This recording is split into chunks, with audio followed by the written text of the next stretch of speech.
The following content contains adult language and humor that is not suitable for viewers under the age of 18. Viewer discretion is strongly advised. The views and opinions expressed during the following video content are those of the individual and may not reflect those of others. Thank you.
Good morning, good afternoon, good evening, and welcome one and all to this edition of Pacific414 Pop Talk, along with Baron Orman Tagge, Cash Money 007.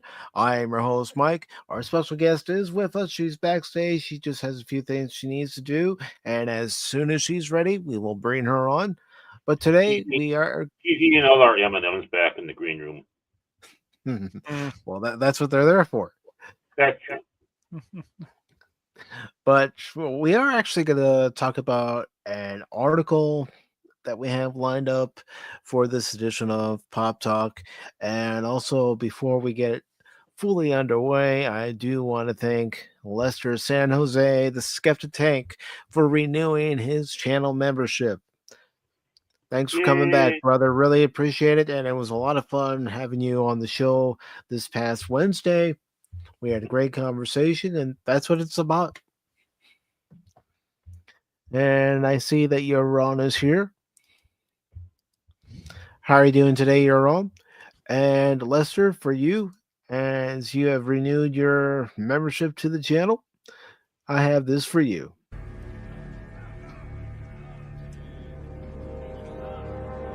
Glory to you and your house. You know what? You're wrong. It's actually wrong. He goes first, but it was Lester who was first. Was joining up with us, technically. Isn't that right? Yeah. Technically, yeah. Renewing the membership, it automatically lets me know. And I do want to say hello to Low Spec Linux Gaming. How are you doing today? It's going to be so hard calling him that. Well, I've already slipped up before, call it a low spec Linux laptop because it's just out of habit. Well, you know, he had to go in, do that change, and now he's got new pronouns from laptop to gaming. It's like, come on. So before we get into this article that we do have from Bounty in the Comics, I'll go ahead and put the link into the chat on both YouTube and Rumble. And hello to everybody, by the way. Cash, Baron, how are you doing this morning? Doing pretty good. Oh, he speaks. Yeah. I was so ready to make fun of you, man, but then Mike goes, "Oh yeah, I forgot to send the link." Yeah, nice try, Baron. I was getting the icon ready. I was not gonna send a message, be like, "Come on, guys, where's the link?" I'm like, they'll figure it out. Yeah, I figured it out. Yeah, unfortunately, too early. Been nice if it was closer to the end of the show. So, Cash, it was fun watching Pixels the other night, wasn't it? Oh man, Pixels was great, dude. I had to hear from Phil the other day. Why wasn't I invited and stuff? I'm like, dude, I didn't even know you wanted to watch the fight. And then he says, you guys failed, and I just bring this up because typical Phil. The failure on Friday. I was waiting for Team Epic fail. Typical Agent Smith and his nonsense. He's like, Baron failed. You guys failed. The fight failed. I was like, that's a lot of failure there. I did fail. I didn't fail I either. didn't Yeah, fail. I didn't fail. Jason invited me during the buffer fight. That's what I'm That's calling right, that the fight buffer because fight. it was That's right. buffering. It was. It And was. Oh. the two women's boxing match, and Hearing Cash complain, come on, let's get the fight going. Why are these other people fighting? That's right, man. I was ready for that fight. I wanted just a one fight and be done with it. I know it's set up the other way, but still, I wanted that fight. that's how I they know get it people to is. buy I the know. pay-per-view, the live event is to have the big headline match, I but you just have to have the undercard and the mid card well, it beforehand. just yeah, I get that, but it's just that it's obvious that Tyson did this for just a paycheck. It was like, come on, bro. Of course, it was rigged. Yeah. Boxing's been known to rig fights. Oh, I know. Yeah. I know that Amanda lady or whatever should have won too. I saw something about how she had one more point than Katie did. I was like, oh wow. Yeah, and even she said something about it on X. Yeah, she did. I saw that. Yeah. And hello, Bill shenanigans. McCracken. Mm-hmm. I think she should Bill talk to the judge and find out what that's Oh, ridiculous. it doesn't work that way though. It Nah, I really guess doesn't. No. Once their decision's made, they hardly ever reverse it. Right. That was very unfortunate. She won that fight by a point at least. Yeah. Well, I mean, hey, you know what? We grew up with this, Gash. I mean, and in some ways, Mike Tyson helped destroy boxing for a while. Him and Don King is when people were going out there and paying like $34.99 or such, which back then was a little bit, it was a little bit of a coin. And it was for the Tyson back then. Yeah. And for the Tyson fight, and he goes out there and literally like two punches, he takes the guy out. And that started souring people. They wanted to see a fight, not it's fun to joke about, but not when you're paying that much money. Yeah, seriously. So, yeah. I mean, that's one of the reasons why I didn't want to join. Is like I know these things overhyped, and they're going to be. Plus, I'm not necessarily a big boxing fan. Boxing, yeah. Yeah. Well, they're gonna have to figure out their live streaming stuff because, man, dude, that's. Ooh, yeah. Netflix really is not ready for prime time streaming. They're going to be broadcasting Monday Night Raw for WWE each and every Monday starting in January. They better get their infrastructure ready for it. What we saw Friday. They're not ready. They were quite cocky about that. They should have done some testing, obviously. Mm-hmm. Oh, the hell you say they were cocky? It's Netflix. When aren't they cocky? Right. Tim says in London, send real food. Oh, what do you mean? You can have Welsh pasties. You can have or pasties, I should say. Scotch eggs. Bangers and mash. Oh, yum. Come on, there's some good fare out there. Bubble and squeak. And it's good to see our pal Snorty Poopus Cuber. How you doing, Snorty? Snorty. What's up, man? And his human suit. Can't forget the human suit. That's right. Good care of that human suit. That's how people disappear sometimes. He's bottom. Snorty! In his human suit. Goes to SeaWorld, and all of a sudden a seal disappears. Like, what could have happened? What could have happened? Tim says, yes, I know. Yeah. I like British fare. I'm not into eel pie, though. Eels. Yeah. Phil's up to his Cash is always raging, Phil. You know that. We're going to rage at you, Phil. Shut up. There you go. Rage Against McCracken? Rage Against the McCracken. Well, speaking of someone who rages. Oh no. And I don't know if her attitude is going to help Snow White at all. I don't think it is at this point. Just my opinion. I think it's making it worse. I think all this is making it worse. So we have this article from Bounty in the Comics. It was posted on the 15th, and it's by Spencer Bakuli. It says, Disney Snow White star Rachel Zegler offers public apology after calling for Donald Trump and his supporters to never know peace. Inciting violence? Are we, Rachel? Oh, Says yeah. she, let my emotions get the best of me. Right. The hell Okay. did I have X for doubt. I don't know about they? anyone else. Oh, I know, I I have. know, Baron. I know. You're like Mike. Uh, Why'd you have to magnify that? how All could they right. make her look so unattractive? Honestly, her wicked stepmother. Boom, in a heartbeat. Boom. And ladies and gentlemen, please Oh, welcome our special guest, Antiderivative Jill, and we'll also get her thoughts on this too. Hello. yay! Well, Hi. Yeah. Welcome, Jill. Yes, it's great to be here. Hello, guys. And well, she's always seeming like she has to apologize for something. that's right.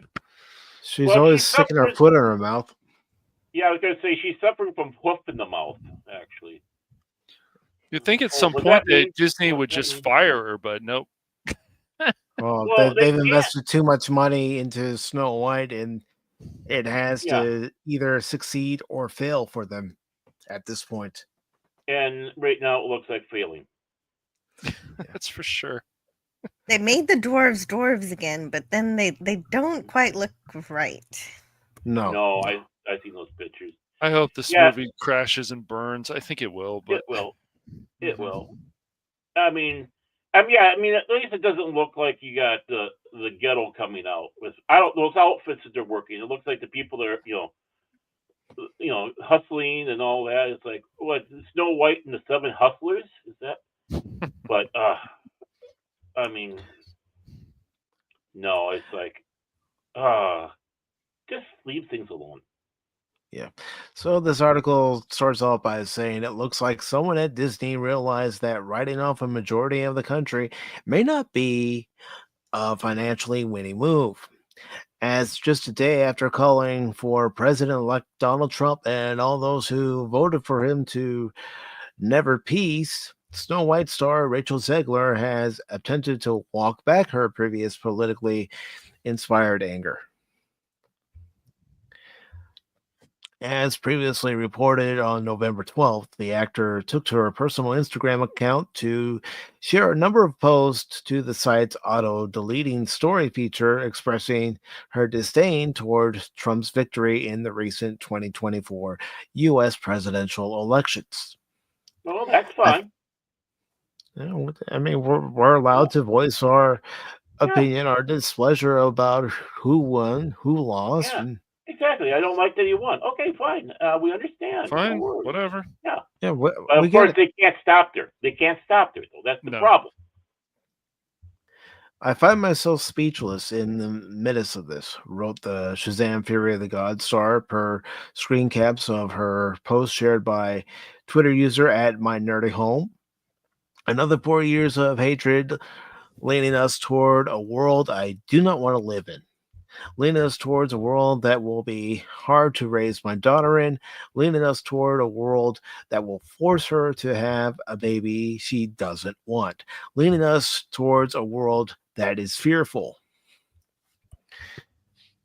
And then it says here, Rachel Zegler hopes Trump supporters never know peace, tells her followers to get off X because Elon Musk supported Trump, and ends with F Donald Trump.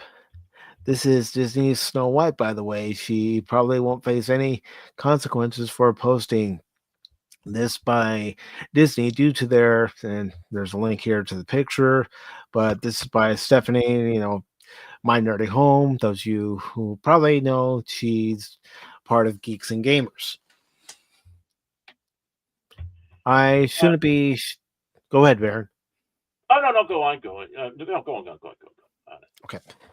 I shouldn't be this shocked, she continued, but I am heartbroken for my friends who awoke in fear this morning, and I'm here with you to cry, to yell, to hug, to wax poetic on how the left continues to fail us in forging a new path forward. this loss should not have been, and it certainly should not have been by so many votes. Ziegler then declared, I echo musician Ethel Cain's statement more than anything. May Trump supporters and Trump voters and Trump himself never know peace.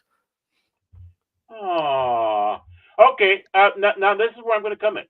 She's talking about the hate. She's talking about the hate. She's talking about, oh my God, the hate's so horrible. There's only one person I'm hearing it from right here. I'm not hearing it from Trump supporters. I'm not hearing it from people who voted for him. I'm hearing it from the ones that supported Kamala Harris. Yeah. And it's not making you look good. You lost. I understand. It hurts. It hurts. But being someone who's in the public eye, yeah, go ahead. Say that, oh, I don't like that Trump won. Damn it. Mhm. Okay, I understand. We have our supporters that we support. But then they go on and start attacking even innocent people. But they're guilty because in their minds, you're guilty because you voted for someone I didn't like. So I want harm to come to you. And yes, harassing people is harm. Yes. It is harm. You button it. It's exactly what you are talking about.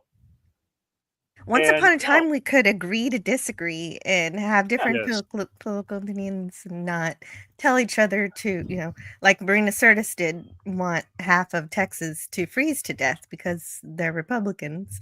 So, it's kind of a ongoing theme. Yeah, exactly. I mean, when I was in Star Trek fandom big time, and in charge of one of the local chapters of the international group Starfleet, technically captain is what they called it. So captain of the Stars, eh? But I had a camera shoved in my face. I don't know how many times, especially when Star Trek movies came or conventions came around and such. And they'd ask me about, what's so good about Star Trek? What's so important about Star Trek? Why are you guys Trekkies? That type of thing. And I basically sat back and said exactly what you said, Joe. We overcome all this stuff because we're united. Everybody's views count. We talk, we discuss. We don't get in fights. Well, when Star Trek Next Generation came around, you got the fight of who's better, Picard or Kirk. But that's beside the point. Those were fun fights. Those were fandom fights. Those are fun fights, I tell you. But you're right. Star Trek is all about infinite diversity and infinite combinations, especially the diversity of ideas. Right. And the thing is, that's how it should always be. But yeah, but you don't see it now, especially in the Star Trek group. I mean, it's become so disgusting in that fashion. And it hurts me and I call myself a Trekkie. I mean, I'm not gonna hide that. I know for a while there they want to be called Trekkers because the press is like, well, screw the press. I've been a Trekkie. I'll always be a Trekkie. But with that, yeah, it's like you guys just don't understand. You're the ones spewing the hate. If Kamala Harris won. Almost did a slip there, sorry. Yeah, I would be upset. I go, damn, my guy didn't win, but I wouldn't go out there and start attacking her supporters and calling them all sorts of names, including the F's and the phobes, and they want to follow the little Austrian corporal with the funny mustache. All I would ask is for these celebrities, any of them that want to come out and make these public appearances about stuff, same with if any athletes or whatever, just say, I'm not happy. I don't like this person, but I have to respect the American people. But they can't do that. It's too hard for them. It's the same thing when we ask them, well, why do you like this? Oh, I just do. Okay, but why? And they don't want to tell you why. And so then they start calling you names and they start attacking you. It's just so like it's a personal attack to them, although it's always a personal attack to them. So well the thing is, the personal attacks have been coming from celebrities, they've been coming from the media. I mean, CNN election night was pretty much saying that anybody that voted for Trump was uneducated. Yes. Right. Uneducated, fascist, whatever words you want to throw in there, whatever buzzwords they feel that makes them feel better about themselves. Yeah, we've come a long way from John Wayne, who was a conservative, dyed and old. talking to Jimmy Carter and calling, saying that I'm your loyal opposition. Right. Right. Yep. John Wayne said that to Jimmy I'm not Carter. surprised. Yeah. What happened to that? I don't know. They can't. It's their arrogance, man. But it's just like the whole Kevin Bacon thing. Oh, I don't like not being famous and people don't know who I am. Like, dude, get over yourself, man. Just get over yourself. Civility has lost because one side has dehumanized the other. Exactly, Jill. Yeah, you were absolutely right, Jill. Mm-hmm. And I thought we got over that when they went out there and said, yes, black people are real human beings and not property. I mean, I thought we got over the dehumanizing people because of these things. It's like, okay, But unfortunately, we haven't. We've seen whether it's Biden running for the Democrats or Harris running for the Democrats, the attacks that they had against Trump and anyone who was in Trump's corners. Heck, they didn't even back Robert F. Kennedy Jr. No, or Tulsi. Well, Tulsi Gabbard, I thought they could have won if they ran her. Yeah, I think if they cared about her and so on, and but the problem is just like your narrative doesn't fit with me. That's why people who are LGBT or other groups, or you go and join an anime group, you say one thing that they don't like. That's it. You're done. You're branded as this person and all that. They can't take opinions that they just can't for whatever reason. They can't critical think and say, and they should be able to say, "Oh, I understand." Because they always think everything is a personal attack. Doesn't matter what the situation is, unfortunately. Well, everything I do with you, Cash, is a personal attack. Is it? Okay. Yeah. Sure. But no, in all seriousness, exactly. It's like you have a different opinion. Well, just look at that Saturday Night Live girl that was all whiny and crying because Elon said that her script wasn't funny. Oh, that was so ridiculous. Like that is so ridiculous. And she had to keep on reminding us who she was. Yep. It's like, well, you failed. You failed right there if you have to keep reminding me who you are. They feel like they can go out, if it's the Velma thing, if it's whatever, we just focusing on entertainment, Doctor Who, they feel they can go out and insult the fans, and you can tell they are, and they blazingly do it. And it doesn't matter to them, and then they don't think they deserve backlash. Like, how dare you attack me? I'm so amazing. I came up with this. No, you didn't. Well, we have our guest here. We're talking about this. I'm going to pose a question to our lovely guest. Mm-hmm. As someone who's been a Trekkie, I'm assuming all your life, how do you feel the attitude that the new people in Star Trek, which I hesitate to call it that, but that's my opinion, how do you feel them basically attacking you for being an old-time Star Trek fan? Well, that's my experience too, is that anything made after 2005 no longer follows the spirit of Gene Roddenberry.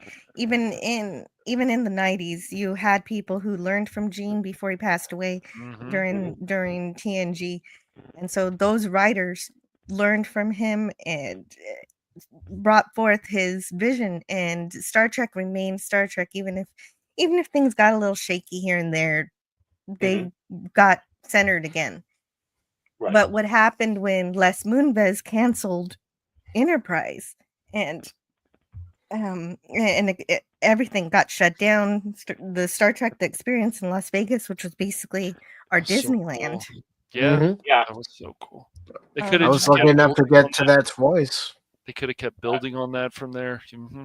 I wish I could have, but instead we got JJ, which was basically he wanted to make Star Wars, so he tried to turn Star Trek into Star Wars.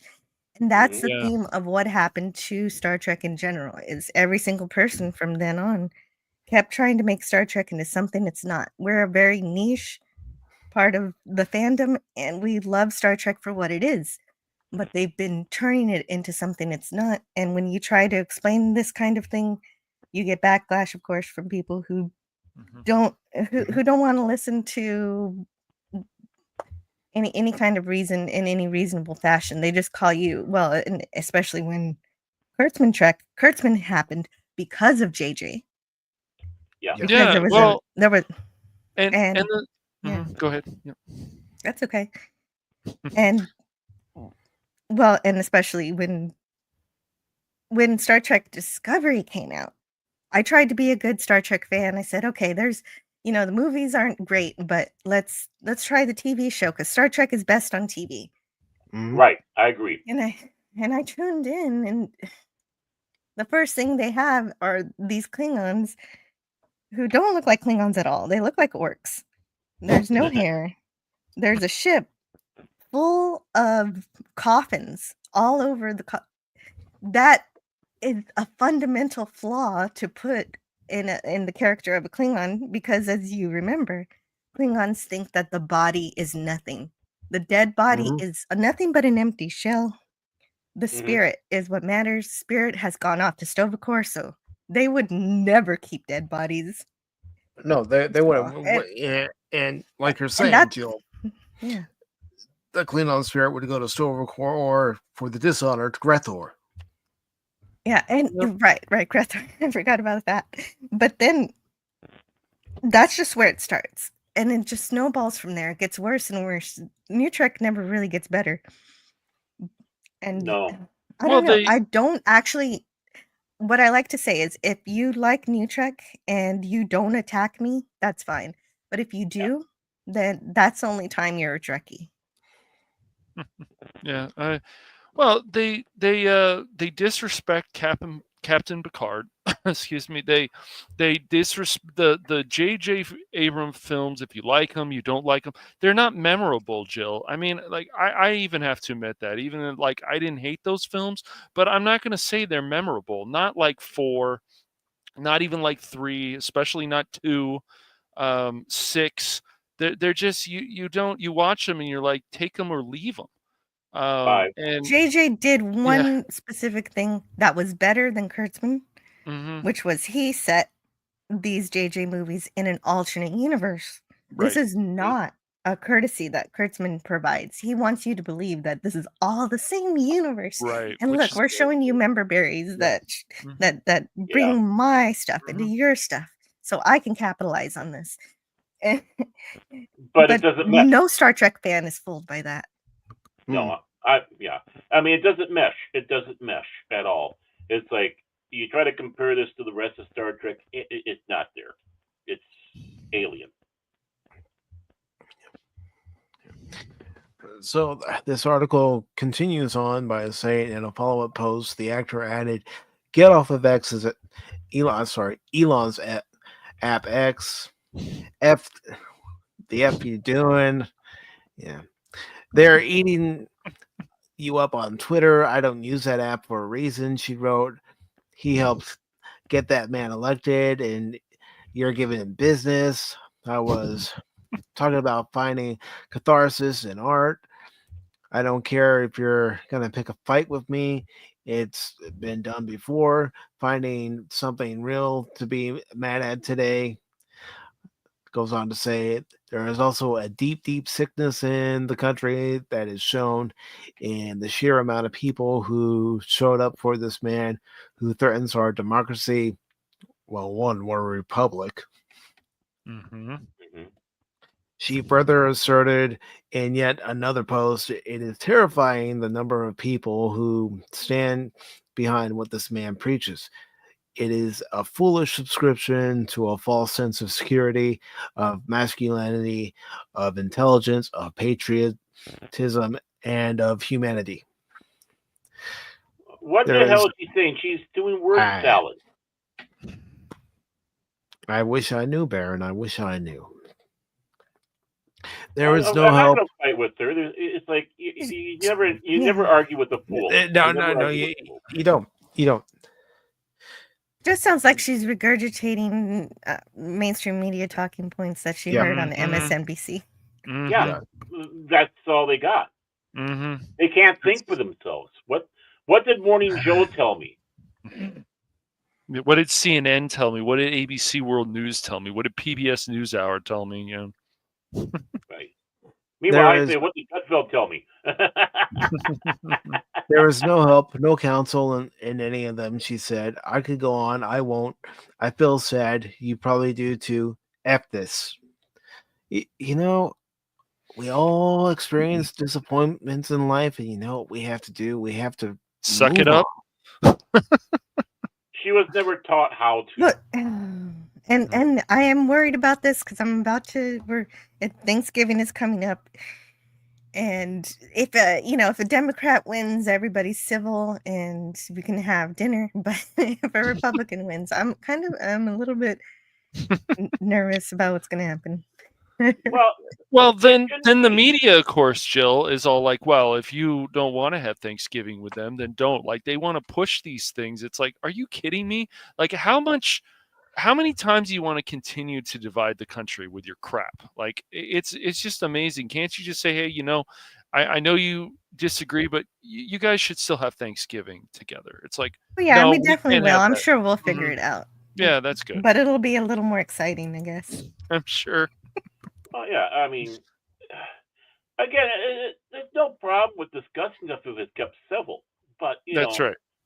Don't go. And yeah, you shouldn't talk about DJ Ronnie T. You shouldn't talk about politics and religion at the dinner table with family, but that always happens. Yeah, it always comes up. I can remember, going to Christmas dinners and Thanksgiving dinners at my grandmother's house on my dad's side, and eventually politics would come up, and I would stay in the one room of my grandmother's house because at some point somebody's gonna start arguing, and it's like, yeah. Yeah, because Mike was supporting Galron for chancellor.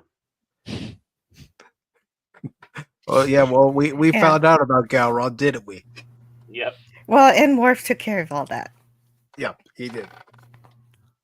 It was Worf overtime. So it goes on to say in the article, concluding her thoughts with a final post, Ziegler aside, okay, that's all. Going on stage for Act 2 of Romeo and Juliet, the Broadway production of which she is currently starring in, and now need to get off my soapbox before I get too heated. Too late for that, unfortunately. Yeah. Now we know why Romeo took himself out. I'm sorry, what's that mean? What's that mean? I'm not sorry. Sending love to everyone, so not everybody. Everyone who needs it today, said the actor.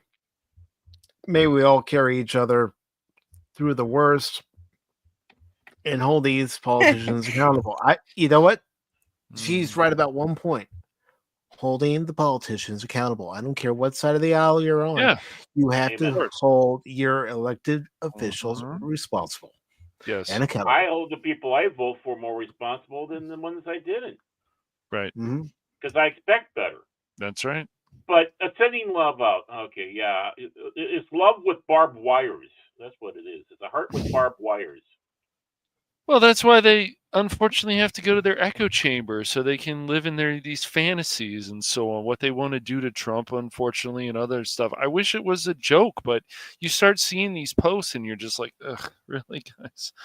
Like, that reminds me of, there's a lot of universities who are under mourning, and the teachers are saying, well, we're not going to have class today because of what's happened. You know what? This is the perfect time to have class.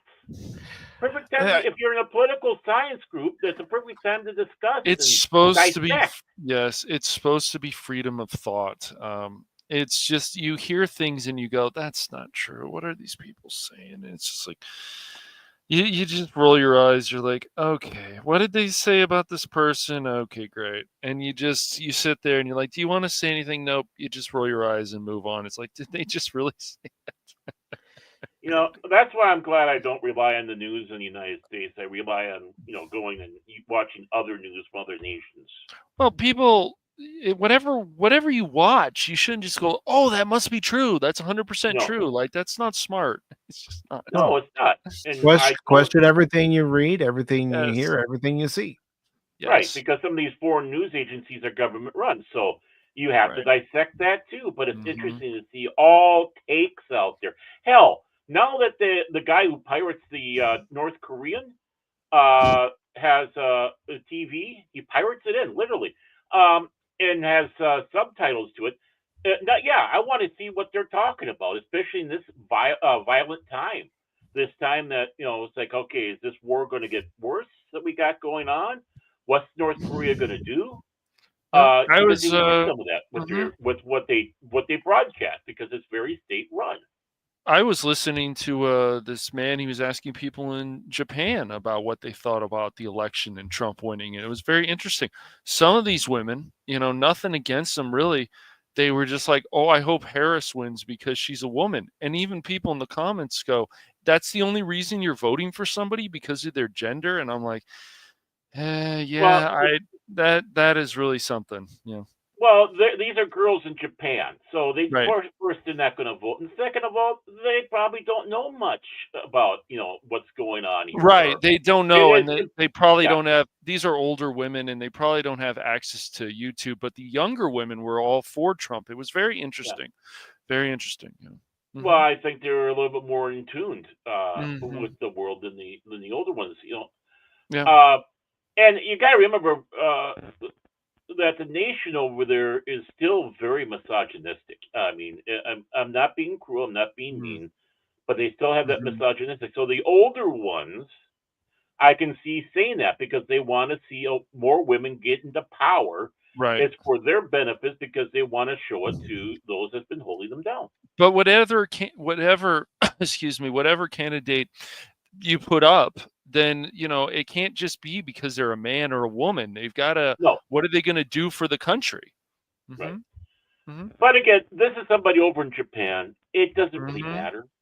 Mm-hmm. I mean, but again, you have to look into the culture, and a lot of people don't understand that these places have different outlooks, different views, and might be looking at it just a Right. little different than we are, right or Mm-hmm. wrong. Mm-hmm. So, Exactly. so we should get this story over with so we can hear more about Well, Jill. Talking about I empowering women. I just looked through it real quick. It goes on to talk about her role in Romeo and Juliet and who she's starring in the Broadway play with, Helen Mirren and Lucy Liu. And then it goes on to say and ask the question, was she forced to make this apology, or did she make this apology on her own? I think it's the backlash, and then Disney's Yeah. like, "You're going to have to make an apology." I don't really think she would. I think they say these things, and they think, "Oh well, I fit the narrative, so I'm not going to get much backlash at all." And then when they do, they go, "Oh, I'm so surprised." Well, I wouldn't doubt that even the agent got involved, saying, "Hey, Mm-hmm. yeah, I'm not going to get you any jobs if you keep this up." Right. Yeah. But we're not here to continue and talk about, and someone who basically has shown her true colors when it comes to how she feels about the project that she's in, when it comes to Snow White, and just her attitude in general. We're here to talk about and talk to Antiderivative Jill. But it was And also Jill, nice to get her take on that, though, too. yeah, So. yeah, it was. Mhm. And I'm glad I Jill, was here for that. I'm glad you're able to join us today to talk about your channel. So There's so my much first, about. Go ahead. well, we got time. It's all about you today. Yeah. Speak your But mind. when it comes to your channel, what got you started?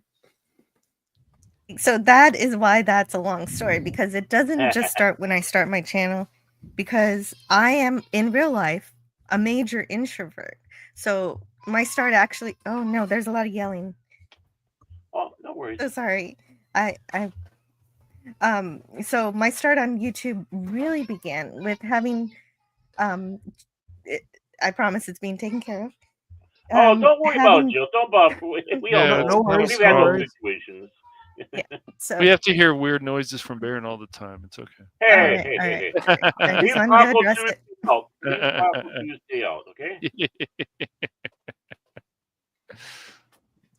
So my start really began with whenever I actually turned on my microphone to begin with, because getting me to do that was like pulling teeth. There were 2 channels in particular who encouraged me to do that, to turn on the microphone. But my origin story has gotten sadder and sadder over the years, because we've lost both of the people who have started this channel. within the last year and a half. The first one was Cardinal Sin, also known as Gil Bavell. Yeah. And Clobbering Times, Mike Alonso. Or, and, okay, but on a more positive note, someone who is still with me on my channel today as a co-host is Scotty R37. So that's who you just brought up, his comment. He's great. He's awesome. But back to me turning on the mic for the first time. Cardinal Sin gave me my very first wrench for moderating a channel. And he was very proud of this because he gave it to me 1 week before Doomcock did. So he was always happy about that. Despite that, though, I didn't want to go live on the air. I didn't want to talk online. Cardinal Sin would ask me. I would say no. I didn't really think I had anything of value to share with the world whatsoever. So I was just, I knew that I wrote better than I spoke. So the chat was the place for me. But that all changed. That, then I found the Clobbering Times channel. And his Saturday night Star Trek. Have you guys ever watched that? That was such an amazing show. I did watch Saturday Night Star Trek with him, Mark D with a C and Raquel.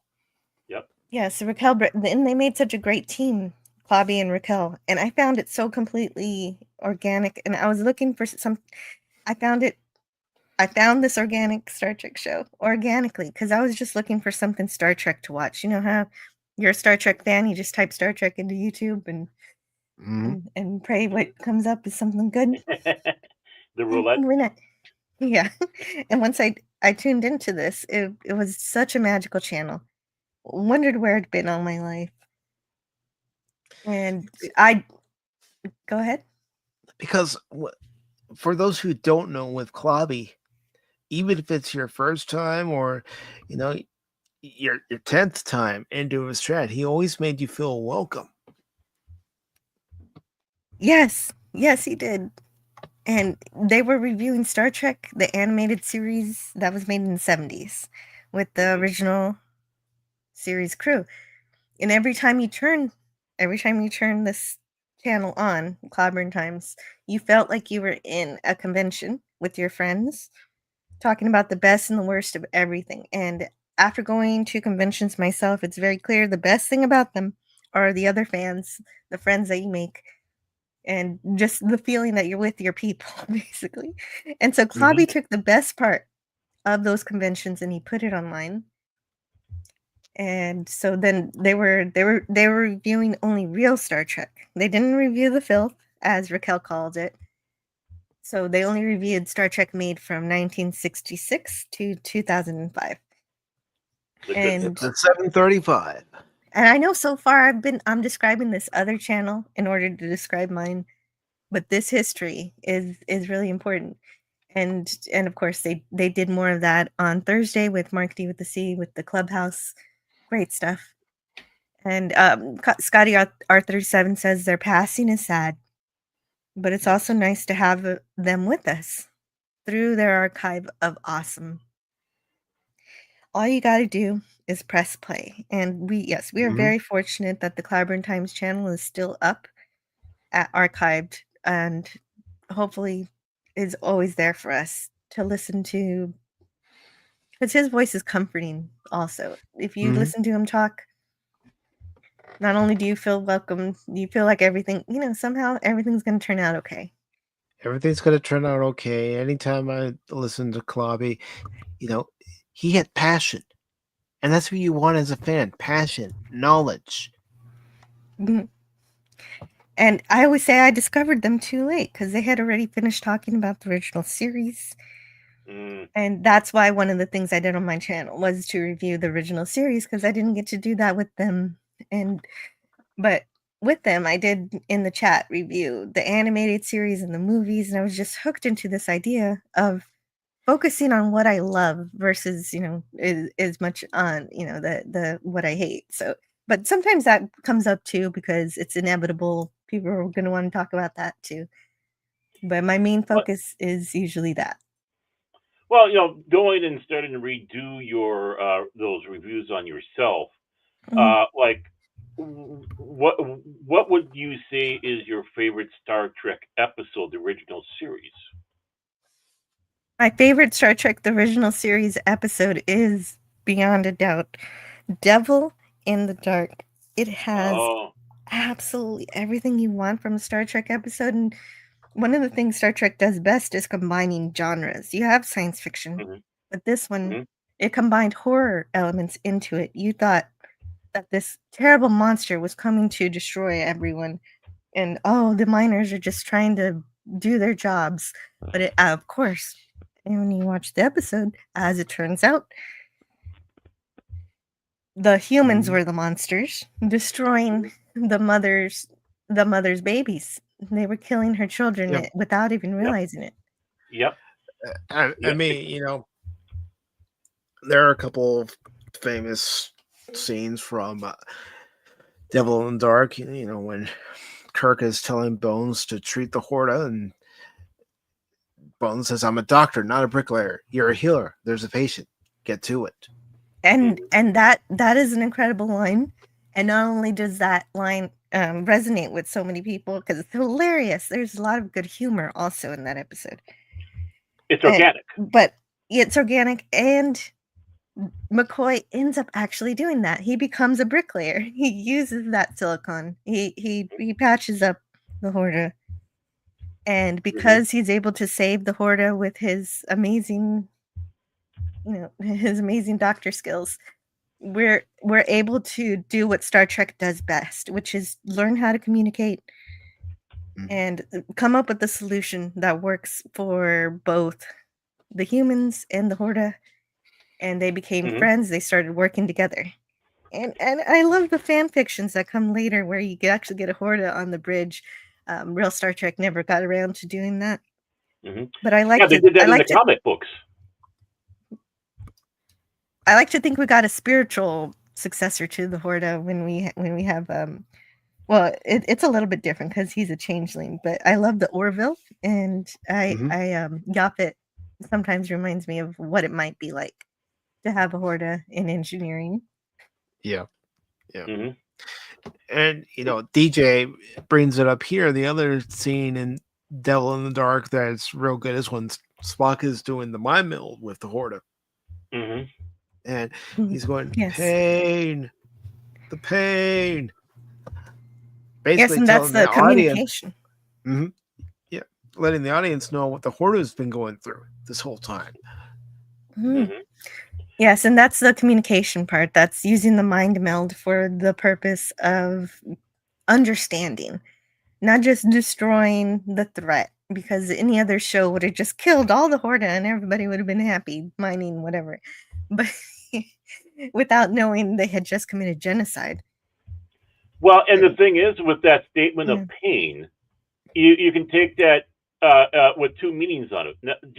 Not only the physical pain, but the emotional pain of the Horta is feeling watching the children, the eggs, get destroyed. So it makes you even go to that next level of thinking about it. It's like, yeah, physical, but that emotional. Yes, and then Kirk going into that alcove, confirming, yep, this is a nest. These are babies.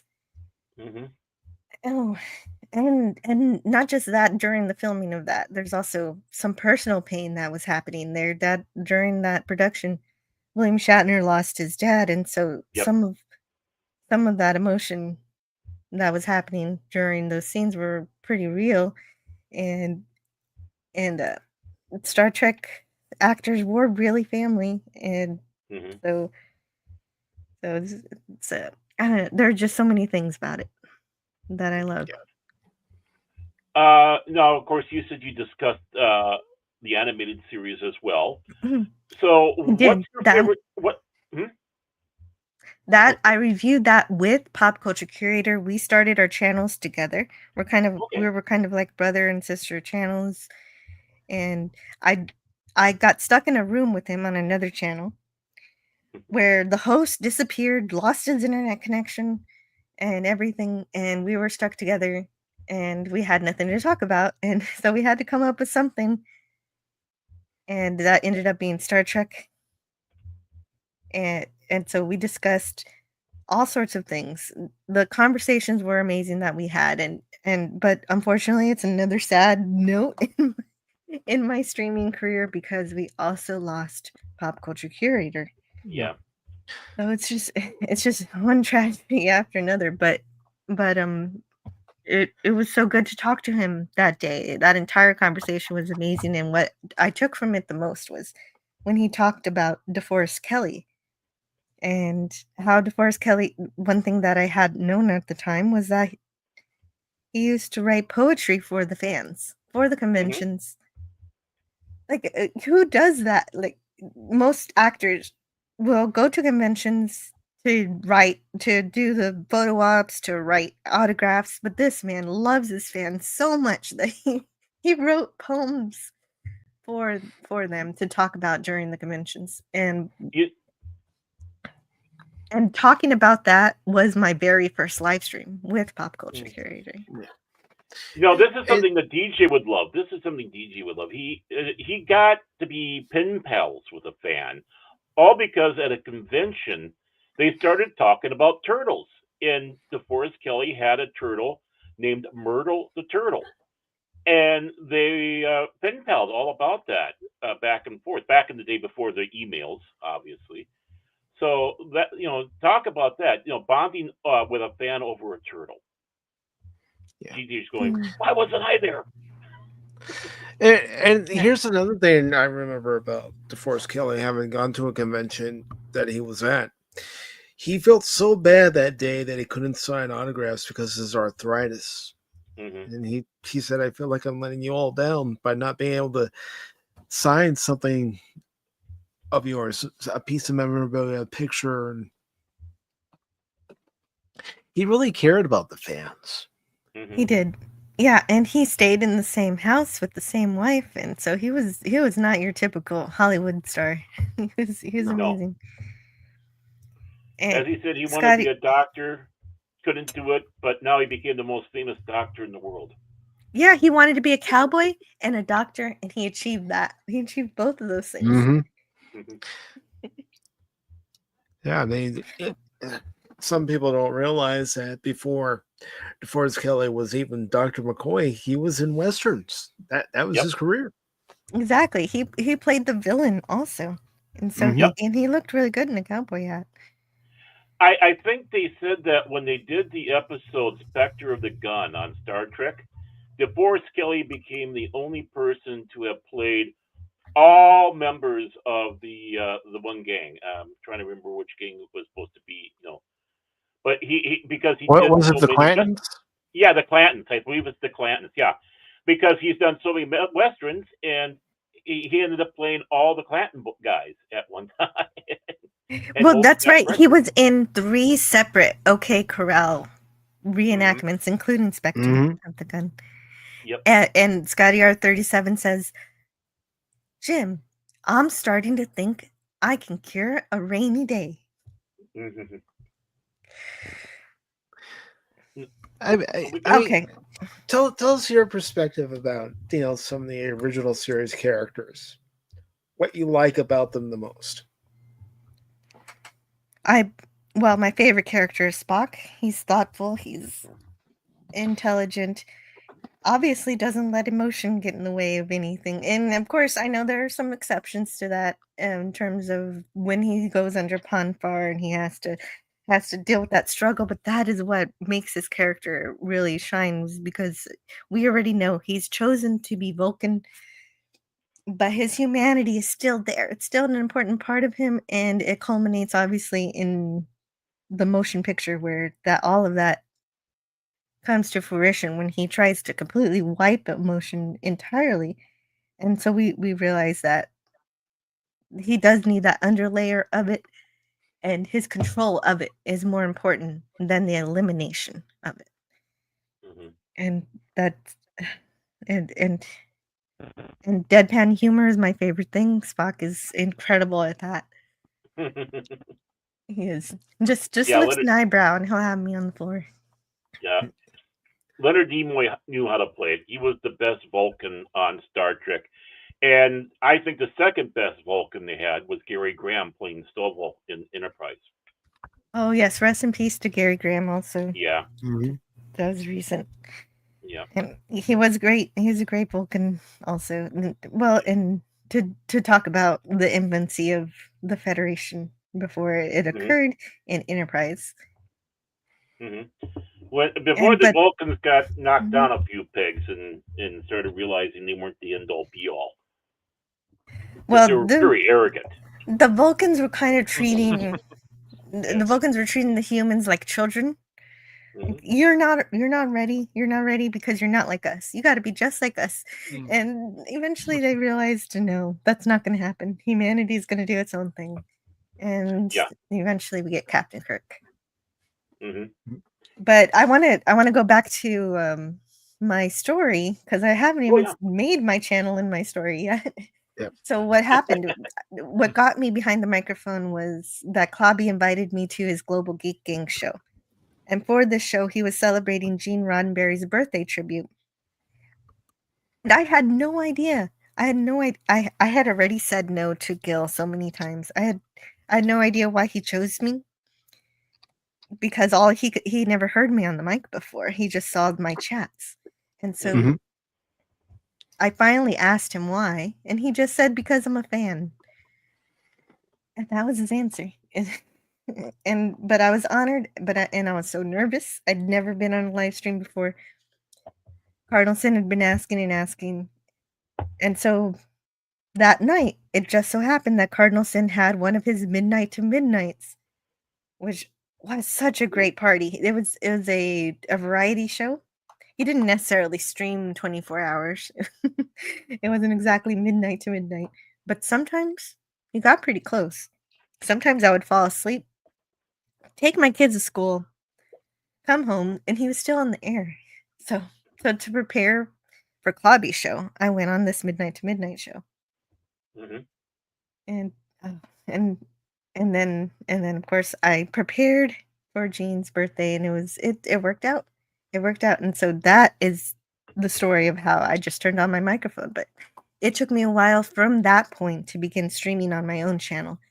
And if you look at my channel for 6 years, the only video on there was a costume parade from the time I went to the Star Trek convention. And it's really good. But I had nothing else. Finally, like I said, what planted the seeds to my channel was meeting Pop Culture Curator, which is the story I already described. But also, what combined with that was the announcement of season 3 of the Orville was coming up. And man, I loved the Orville so much. I was such a rabid fan at that point. And so I thought that it would be really great to support the show that I loved so I could have a chance to get a season 4, because that was also the goal. I wanted to see season 3, but more than that, I wanted it to continue beyond that. And so I considered my channel to be, you remember the letter writing campaign by, I'm not saying I'm Bijo Trimble, but but of course they had that letter writing campaign in season 2 to express to the world that, hey, we love Star Trek and we want more of it. And that's how Star Trek got a season 3. And so I thought maybe if I started a channel, this could be my letter to say, I love the Orville. I want more of it. And speaking of the Orville, do you think that we could possibly get a season 4 in the future? Or do you think it's going to... Okay. More and more. Oh, I've been hopeful this entire time when everybody's like, no, you got to give up on it. It's over. Just face the facts. Seth is doing other stuff. He's doing his Talking Teddy Bear show, and he's doing all these other projects. He doesn't care about the Orville anymore. But I don't believe that one bit. I think that he loves the Orville. This is his baby. This is his Star Trek. This is our Star Trek, because everything past 2005 has failed us. So where else are we going to go? And the Orville gives us something fun to listen to, something it's different from Star Trek in many ways, but also the spirit of it, the central core of it, is in there. Even season 3, I have a few problems with season 3, but it's still light. It's still just far and away way better than anything Cartoon Trek has created. Yeah, and speaking of season 3, you and I were actually a part of a couple of Noporial Lifeform after shows for season 3 of the Orville, where we gave our thoughts on the episodes, and that was a good time because everybody took away something different from the episodes. We didn't all have the same opinion on the episode. Oh yeah, absolutely. And that was it was really good being on with Nerdporial for that. Mhm. And and if you were there, then you might have been there when Clobbering Times was also there with Yeah, Mark yes, with the C. yes, I was on that one. Mm. And so that was good. We got when we were actually he didn't really like season 3 too much, but No, we ended up he reviewing didn't. we ended up reviewing probably one of the best episodes of the season, which was Domino, when they finally did the war. Like, what are we doing dealing with all this other stuff when they're the Kalons out there? And finally that came to a head Yeah, in that yeah, episode. because I remember there was, one time it wasn't on Nerdporial's channel, it was on Loki's Warnings of Mischief, where I had said in the comments that even Star Trek did, certain allegory episodes, and Columbia saw Pacific, I love you, but Star Trek did it much better than how the Orville's doing it right now. Yeah. Oh, and are you talking about the Dominion War? Yeah. Yeah, of course. Far and away, the Dominion War had way more deep storylines and arcs, and it strayed here and there to play baseball, but it was a really good time. Yeah. Now, my A question good story. Now, my question is, of course, I know you're rooting for season 4. What if they decide not to go that way and just start making some online movies? Would that disappoint you greatly, or? Oh, online movies? So they're not even gonna take it to the theater? If they're not Well, gonna take yeah, it I to the mean, theater, if they're not gonna go all the way and put it in my movie theater, then I would definitely be disappointed with yeah. that. I should say, I should actually clarify, streaming movies, but going straight to the Plus networks. Yeah. Oh god, that would be awful. Because I that is the consolation prize. If there's no TV show, there's gonna be movies. That was what was said. But from what I'm hearing, we're gonna get it. We're gonna get season 4. It's just taking a while to announce. And officially, obviously Seth Grimes went to a convention and said we're gonna start production in January. And then somebody recently, I forget who said it, said production is starting in January. That's what we keep hearing. So I'll have to wait for the new year to really get the news on when production's starting. Yeah, because even PJ at Orville Nation has been trying to keep track of any news in regards to a season 4 of the Orville. Yeah, definitely. And he's incredible. I love PJ from Orville Nation. So any shout out from him is it's a booby prize FKHC 2005. Well, at least movies would be better than just getting comic books or something. So, but yeah, comic but I books think books are nice additions, but you want to see them live.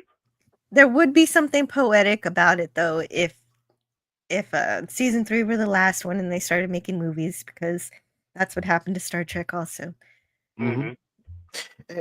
And with the way the 10th episode of season 3 ended, it felt like a bookend for the TV series. It ended with the wedding, and you got to see Alara again. Yeah, it was real sweet. Yeah, it was. And I know that the Orville isn't the only show that you talked about on your channel. You've also talked about For All Mankind. Now, as someone who may not be familiar with the show, what's the main draw to that show? What reeled you in? Well, I love space travel in real life. I love looking at news from NASA, and For All Mankind is an alternate history show that shows what would happen if Russians actually landed on the moon first, and how that would propel the American drive to want to explore more and to have their own first on the moon. We didn't get there first, but damn it, we're going to have the first moon base, and they do. And it starts off seeming like this really could be an alternate history for us, where we actually care a little more about space exploration via that political drive. And we get up there and learn more. And as the series progresses, it becomes science fiction because, of course, eventually it hits a wall where we, in our reality, have not done as much as For All Mankind is doing. And so at this point, they're not just on the moon. They established their moon base. Now they're moving on to Mars. It could be said to be either a prequel to Star Trek or The Expanse. A lot of people like to say The Expanse because The Expanse is more of a hard science fiction concept of what the future could be like, except that that one is not so hopeful. And so For All Mankind is written by Ronald D. Moore, who made Star Trek. He made Star Trek in the 90s, starting with TNG. Came on, I was going to say he came on for TNG starting in season 3. Moved on to Deep Space Nine until Deep Space Nine ended, and then he was on Voyager for a short time as an executive producer. Yes, and so and because of Voyager, that's really where his journey begins, because he wanted to bring some real drama, some gravitas to Voyager, and he wanted to do something special with it. But he was shut down. And so he was like, okay, if you're going to shut me down and I can't write for the show the way I want to, I'm going to go make my own show. And so that's how, of course, we got the remake of Battlestar Galactica with Edward James Olmos and everything. Yep. And what do you think about that 2003 miniseries, which eventually became the 2004 series and ran until 2009? And my friend Scotty Earth 37 has a terrible story about that. It's that miniseries wasn't included on the season 1 disc or for him to watch Battlestar Galactica. So he went back to the video store and said, "Hey, where's the beginning? It says last time on Battlestar Galactica," and they couldn't help him for some reason. So he just gave up on it altogether. So that was his experience with it. But mine was, it was all, I got it on streaming later. So it was all together, including the miniseries. I enjoyed it. It's not my favorite thing. It's more political and dramatic, and it's good. But yeah, I only watched it once through, so I'd have to watch it again to give it more of an analysis. Okay.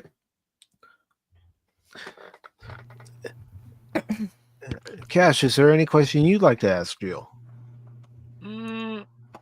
Yeah, oh no, I've been just listening because, as I said, I find it very interesting. I was looking up this show, For All Mankind, and that's still going on. That's gotten 5 seasons. I see, Jill. It's 4 seasons, and I'm finishing season 4. Well, they have a 5th season that they're releasing next year. Oh, nice. So I'm gonna finish reviewing For All Mankind. That's part of what's going on currently on my channel.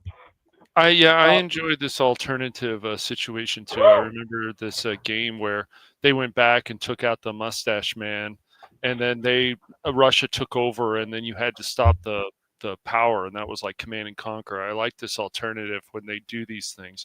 But is there any other shows or movies that you enjoy? Yes, and when I finish with For All Mankind in December, on December 17th, I'm going to start one of my longest podcasts that will go on. Is I'm going to review all the episodes of The Twilight Zone. Oh, wow. And so that's going to be, it's going to be. So is that just the original, or are you going to go into the 1984 series? I'm just going to focus on the original for now.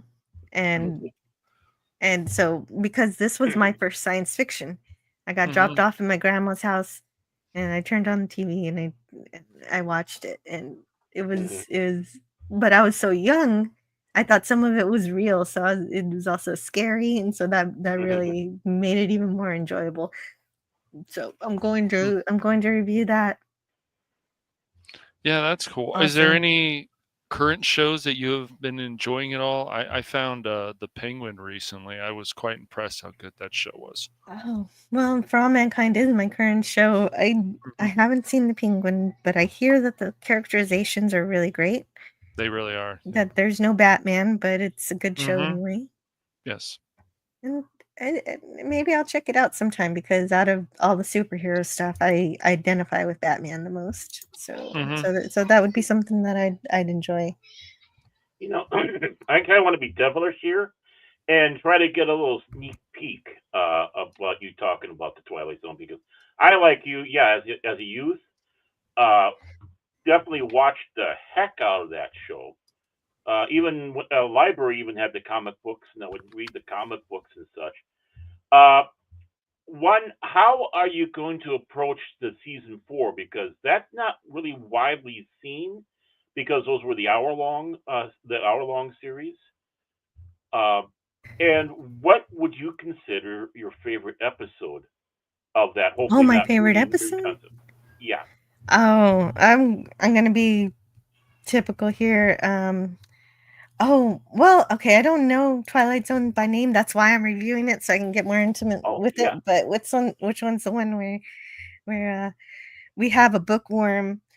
He's got a wife who hates his books and destroys them, and I'm just like, man. Yeah, time enough at last. Time enough at last. That's it. And with Burgess Meredith. And everything gets destroyed, but he has his books. At least there was time now. Yeah. I don't think I'm going to give the ending away, but Oh, yeah, no, it's tragic. It's tragic. He can live for the rest of his life, but he is robbed once again of his greatest passion. Yeah, that is a great episode of the show. No argument there, hands down. But there are so many cool episodes. There's like one where you get stuck inside a dollhouse, and then I also love the one where you have this uncle who's about to die. He's really rich, and all of his nieces, nephews, his family come over, and they want his money. They're waiting for him to die so that they can get his inheritance. And he says, "Sure, okay, you know what? I'll put you in my will as long as you wear these masks, these ugly masks." And sure enough, they get their money, but when they take their masks off, they forever have to be the ugly people, with the ugliness within them. I'm giving away the episodes. I'm sorry for spoiler alert for a 60-plus-year-old TV show. So that's what's great about you going through shows like the Twilight Zone. For anyone who's not familiar with the Twilight Zone, because either A, they weren't interested in it, or maybe B, they're too young to know about the original Twilight Zone, this will give them a completely new perspective on it and maybe garner some interest. So I hope so. What was the problem with the show coming back? What was it, 2019? I think I just looked that up. It had 20 you gotta episodes. remind me of that. Yeah, I guess this was the one with Jordan Peele brought it back. Race baiting, all that sort of stuff. People bad. Yeah, I mean, there's no intelligence behind it. Not the sly wit that I was going to say Gene Roddenberry, but Rod Serling. Rod Serling, yeah. Yeah, and the other people that wrote for it. So, and because every episode of, like, if you go back and watch the old Twilight Zone, any of them, they always make you think. So you feel, Baron, because I've probably watched a little bit of some of the new Twilight in the past, but not too much.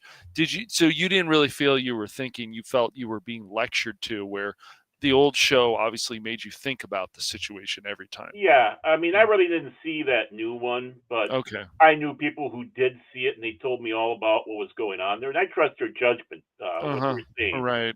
But it's like, yeah, and of course, then I was hearing what other people is, but yeah, it wasn't a Mhm. thinking show. It was, we're going to tell you this. It's not good. That's not what Twilight Zone was ever about. For a Twilight Zone fan, watching that 2019 show was absolute misery. One after the other, just making you feel like they were judging everyone and saying, you know, you're awful and terrible, everything that's bad about, just the exact opposite of what Rod Serling did. Rod Serling showed you how to think, like Star Trek showed you how to think. Yeah, So that's why it should always be important. Like, oh, I can, you know, instead of just having the spoon fed to you, or they need to lecture you with things that you don't need to be lectured about in a show. But it was also false. It was also extremely false. It rang fake. The new Twilight Zone did not feel real, and it was just a way to demonize and dehumanize part of the population for the purposes of what? I'm not sure. It's not helpful. It doesn't further the conversation. It doesn't give you a way to say, it diminishes the conversation. we can change. It's terrible. Yeah, I would say I had the word, but it lost me. Thanks, Mike. You threw me off. I blame you. But Sorry, that was exactly. If you turn on a show and they're just if you turn on a show and they're just like, you're racist, you're sexist, you're all these terrible things, and not only that, not only are you these things, but you cannot change. You cannot change it. You will be that forever, and you just have to learn. Everything would be better if you just learn how to shut up and listen. And this is what we're telling you, our truth. It's time for us to speak now, and you do not have a voice anymore. And that's what that's what the 2019 Twilight Zone was. Right. I mean, that wasn't the original, obviously. That wasn't the 84 remake, which, you know, it's kind of funny. You know, your favorite episode had Burgess Meredith in it, and Burgess Meredith was, in a sense, the Rod Serling of that show, too. Kind of funny, I thought. But yeah, the show, you know, when it makes it think, and you don't have the people that can do that anymore. I mean, Rod would be upset. And it was unfortunate. But I'll tell you what, okay, just like Star Trek has the Orville today, so Twilight Zone has Dark Mirror. I think that's what it's called. And I watched a few seasons of that. That is the modern Twilight Zone, if you want to know where that went. Okay. Well, I got a question here on that. Continue on in one aspect. Let's go to the other show. You're either watching one or the other. What's your thoughts on Outer Limits? Have you ever seen that, or was that something of interest to you? Something from my childhood. I didn't watch the original. This is blasphemy, right? I still haven't seen the 60s Outer Limits, which is on my list of things to watch. But when I was a kid, I had a little 15-inch TV with my rabbit ears, and I watched the more modern, the 90s Outer Limits, and it was great, and I enjoyed it. And there was even, there was influences. It was true science fiction influences from all sorts of science fiction authors and ideas. And real quick before we go to the next question, I do want to acknowledge something in the chat. Wretched slugs. Don't any of you have the guts to play for blood? I'm your huckleberry. That's just my game. The Padawannabe has renewed its channel membership.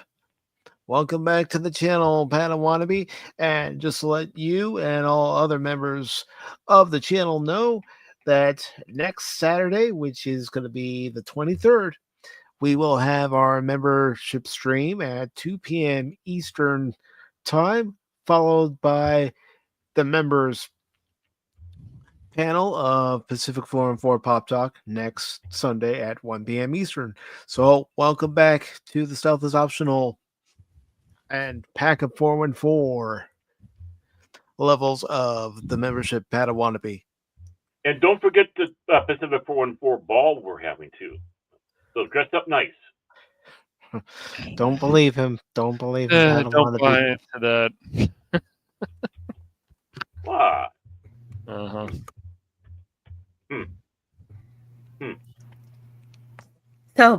So like I've already described, I wanted my channel to be a positive place for me to discuss the science fiction I enjoy. And so in addition to the TV shows I've been reviewing, I also review movies and other TV shows on Friday. Just Friday is more of my free-for-all show. I've got different movies, like one of my favorite movies through these Friday shows that I've collected for my memory is Buckaroo Banzai.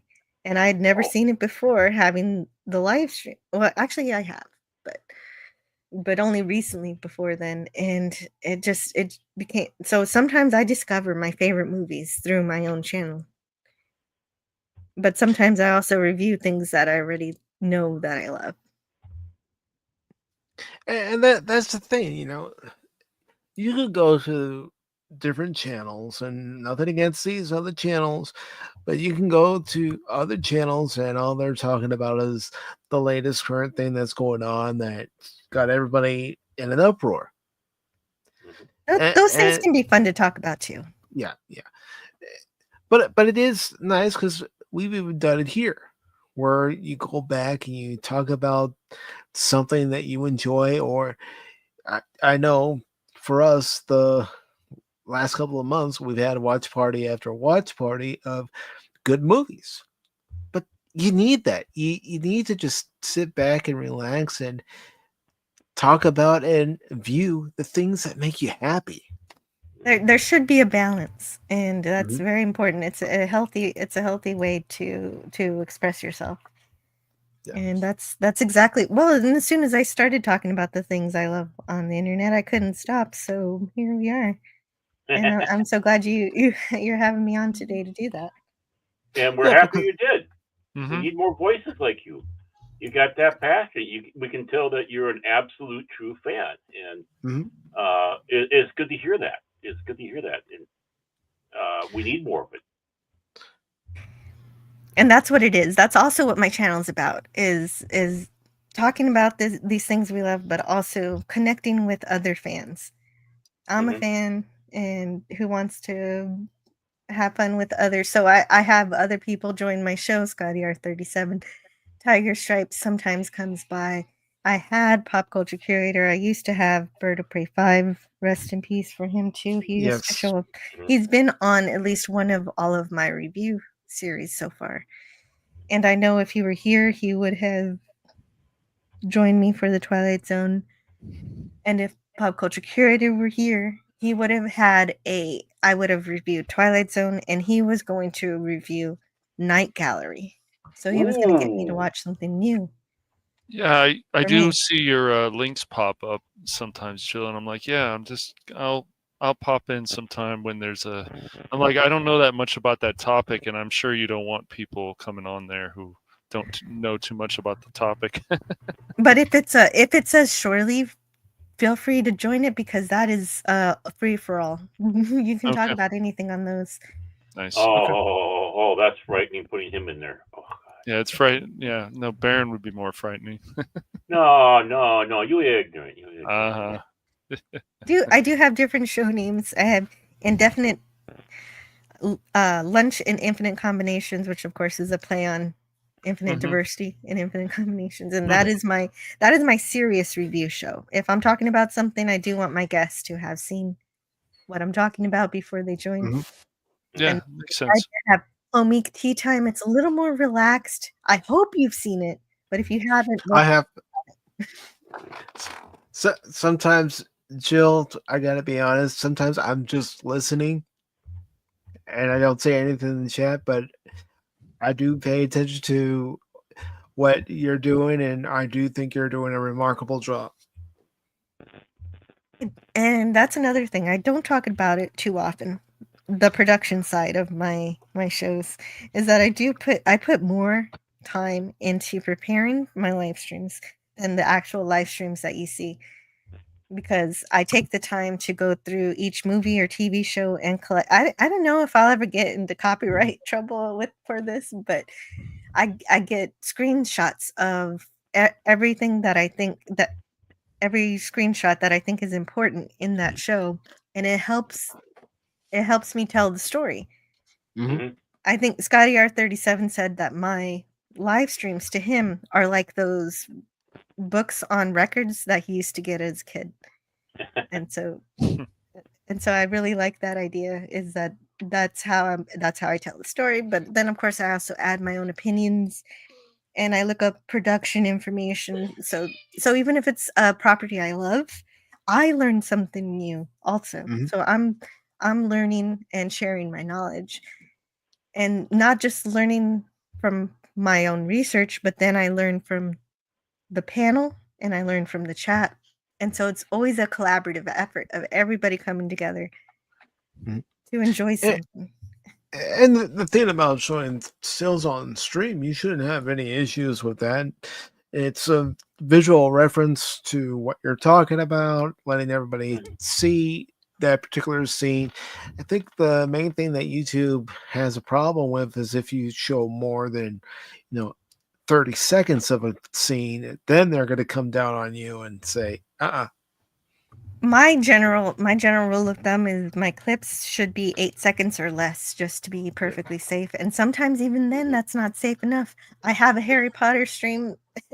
I recently reviewed Harry Potter because that's something else from my childhood.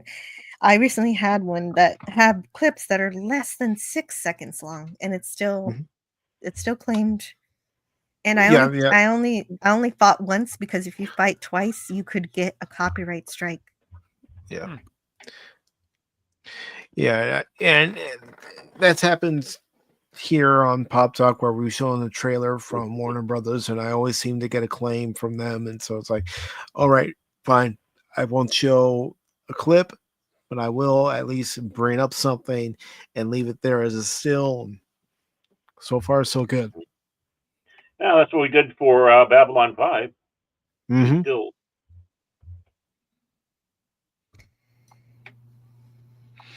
Yeah. You know, Oh, and that's Tree a Rock question. Creations has a comment. Oh, you can go ahead. Sorry. No, it's hi, Tree Rock. No. You're the guest, but here's a question. Babylon 5. Did you watch that? Are you a fan? Pass. Unfortunately, I have only seen one season of Babylon 5. I really enjoyed it, and I need to go back. It's another one I'm remiss on. I need to just go watch it and get through it. But I do know that J. Michael Straczynski kind of left his Bible over at Paramount, and they were like, "Oh, hey, what's this?" And apparently that is what influenced and inspired Deep Space Nine on more than one occasion. Mm-hmm. And so that there's always a contention with that. I love both, though. Yeah. He went over there and said, "I have this idea for a science fiction show." They said, "Oh, we already got one. It's Star Trek." Passed on him, so he moved on, and all of a sudden this show came in with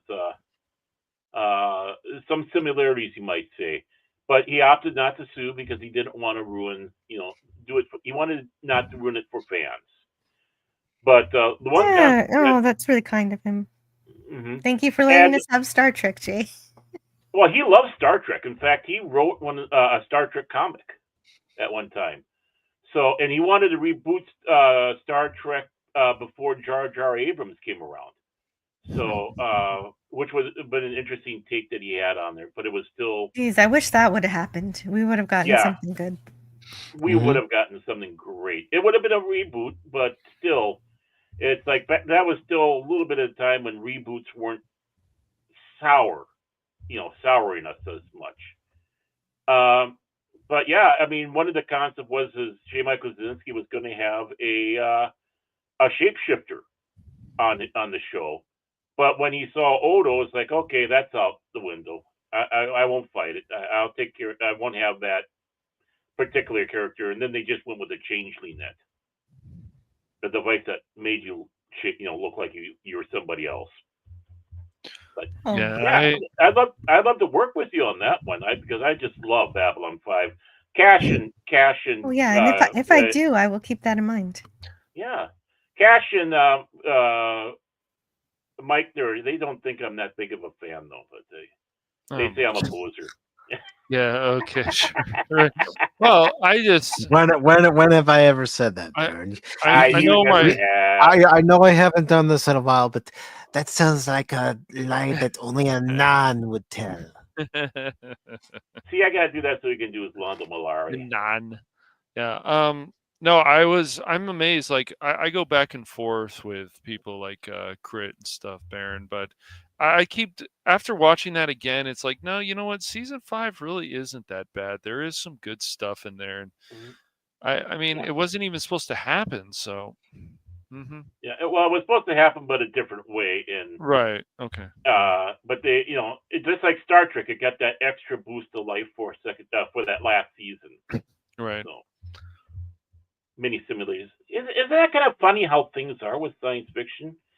Yeah. Jill, that we have to fight for that extra season. I just that's the other thing too that you bring up right there, Tree Rock Creations. Firefly, this whole situation of Western meets sci-fi was just like, this is amazing. But just like hilarious, Barrett. I don't want to be. No. But the thing is, like, it didn't go too long, but the fans pushed it. And Joss Whedon was like, okay, we're going to finish this. And they did. And the movie Serenity was really good.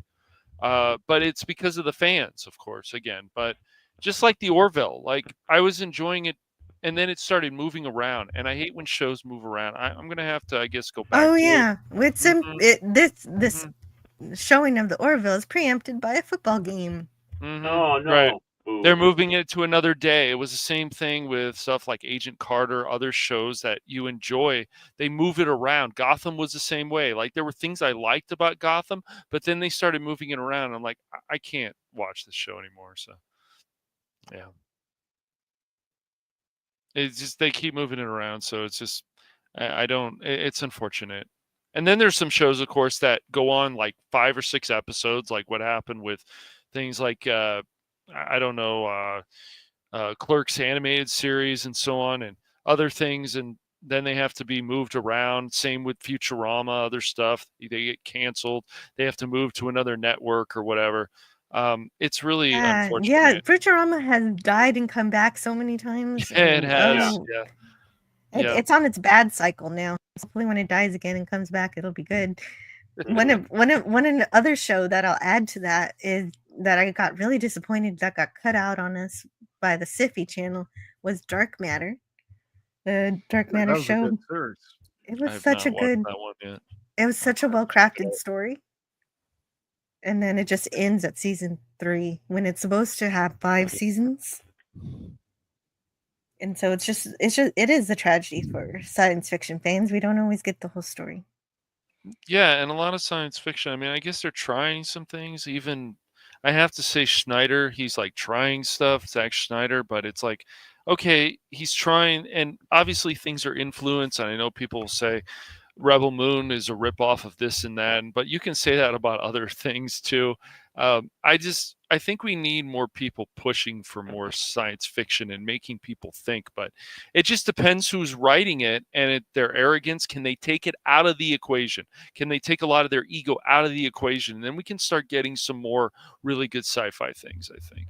Yeah. Can we take it back to when we had one man or one woman with a great idea for a great story, right? And we just tell that story with the characters and the settings and some beautiful matte paintings, and it's just something to feed our imaginations instead of, okay, let's get in a boardroom and see what's going to psychologically manipulate our audience into and writing a really angry Twitter post. Right. Yeah. I mean, what, 12 writers, 10 writers? It's too much. They've got to cut down. I know people like, that's horrible. No, but there's just too many cooks in the kitchen, and yeah, it's.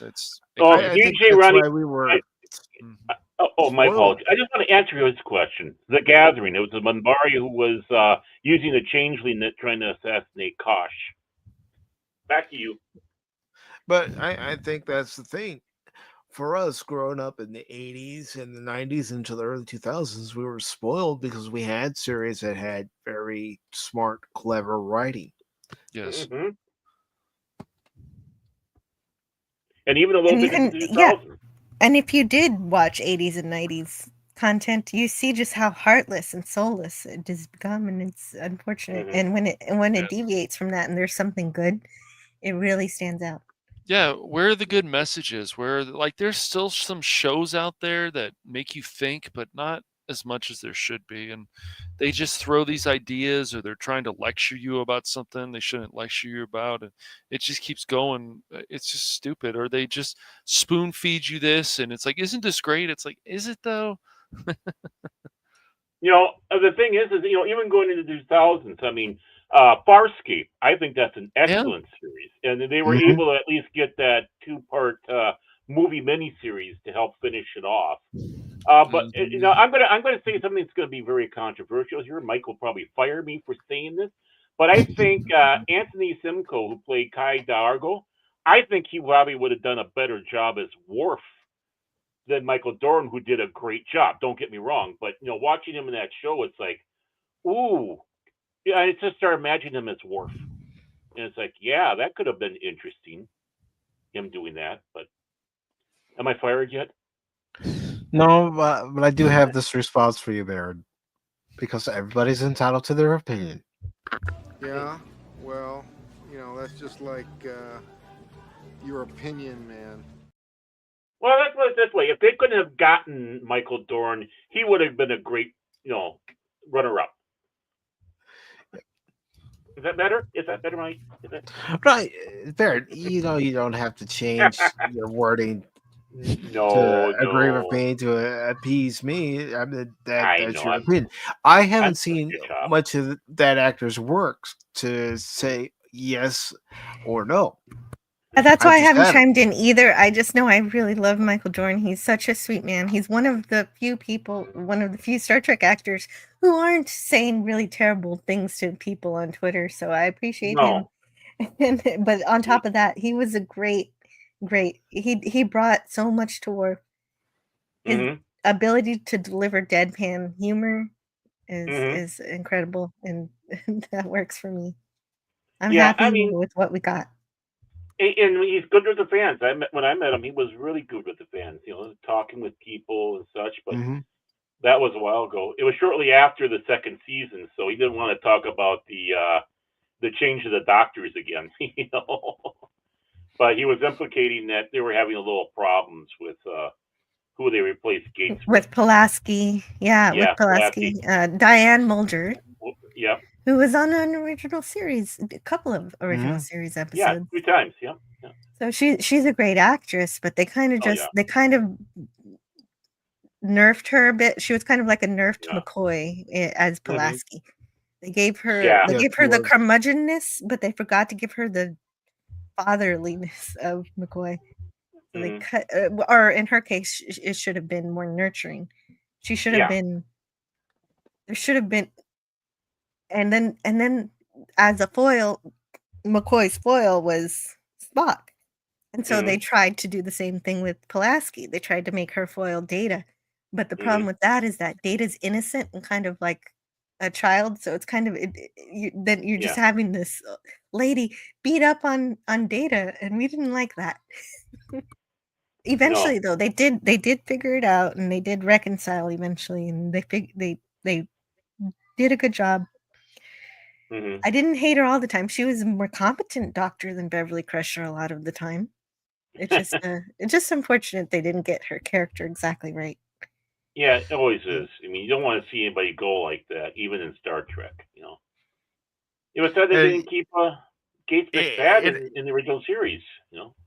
And Gates. it I always mean, made me wonder too why Diana Mulder wasn't included in the main credits. She was always in guest star credits instead of the main credits. hmm Because don't know. let's face it, she was in practically every episode of season 2. She should have been in the main credits instead of, guest starring Diana Mulder as Dr. Pulaski. And that's a good point. They never actually welcomed her in. Yep. Well, it's like Jonathan Harris. He was always on Lost in Space. He was always, like special guest star or whatever on every episode. So that's true. And that ran 3 years. But at least he got that in animation though. He was in there. Mm-hmm. Oh, Lost in Space. That's something else I reviewed. I reviewed that on Pop Culture Curator's channel, and there was, but he passed before we actually finished that series. Maybe one day I'll go back and finish season 2 and 3 for him. It's kind of amazing how the first part of that show, like in the first season, was trying to be, sci-fi, and then it started going on the silly route as it went along. Yeah, that's exactly what happened. Well, it was they had called it the Batman effect. What happened was Batman, the 60s Batman became super popular, and so that made everybody started to go a little goofy, trying to chase that fad.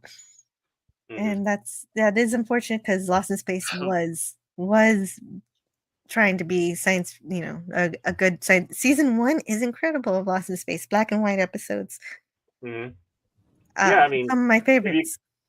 If you compare the first episode to the last episode, just sat down someone who never saw the show and go, "We're going to show you the first and last episode." They're going to sit back and say, "This was the same show." And that pilot episode was so good, and it was written by a Star Trek writer.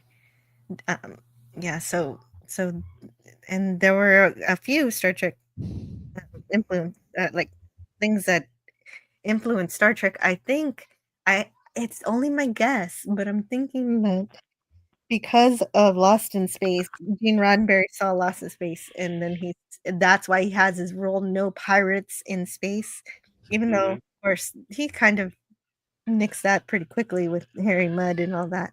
The scoundrels. The other one was no robots and no kids was the other rule he had for Star Trek, which was one of the first rules he broke with Next Generation. Yeah. Well, no, he broke it in the original series too, with what little girls are made of. Yeah. But, as a main character. So he brought in Wesley and Data, so. Oh, right. Well, that was his self-insert. Wesley Crusher was one of the worst things about the Next Generation. And it was because it was a self-insert. Yeah. It was actually almost Leslie Crusher. It's well, then in Picard, as I like to call it, Jill, they bring back another Crusher, and it's like he's supposed to be the chosen one, basically, and you're just like, oh boy. Okay, I don't remember that because I didn't watch it all. Yeah, she's smart, Cash. She's smart. She knows better. Well, give our guest some credit here. She's a smart girl. She made the better decision, but we decided to go through that third season. Some of us, including Mike, and oh boy, but yeah. Well, I just Crusher, Wesley Crusher. It's funny at the time watching that when I was a young kid. I didn't think much of it, and then later on, of course, when Barron and some other people told me about it, how it's a self-insert, I didn't even know anything about that before, and it was just like, yeah, I can see it, but I think Crusher could be a lot worse. I think but you bring up that point but he's still pretty bad sometimes. Yeah. Horrible. And we don't even want to talk about the actor, but you're bringing up that point too that was going to originally going to be Leslie Crusher, girl, and to be honest, I would have found that more fascinating. A mother-daughter in space going through this, the daughter having lost her father, and now she's on board the ship that the man who was in command when she lost her father. You could have had some great drama. You could have had some great interplay there between the characters.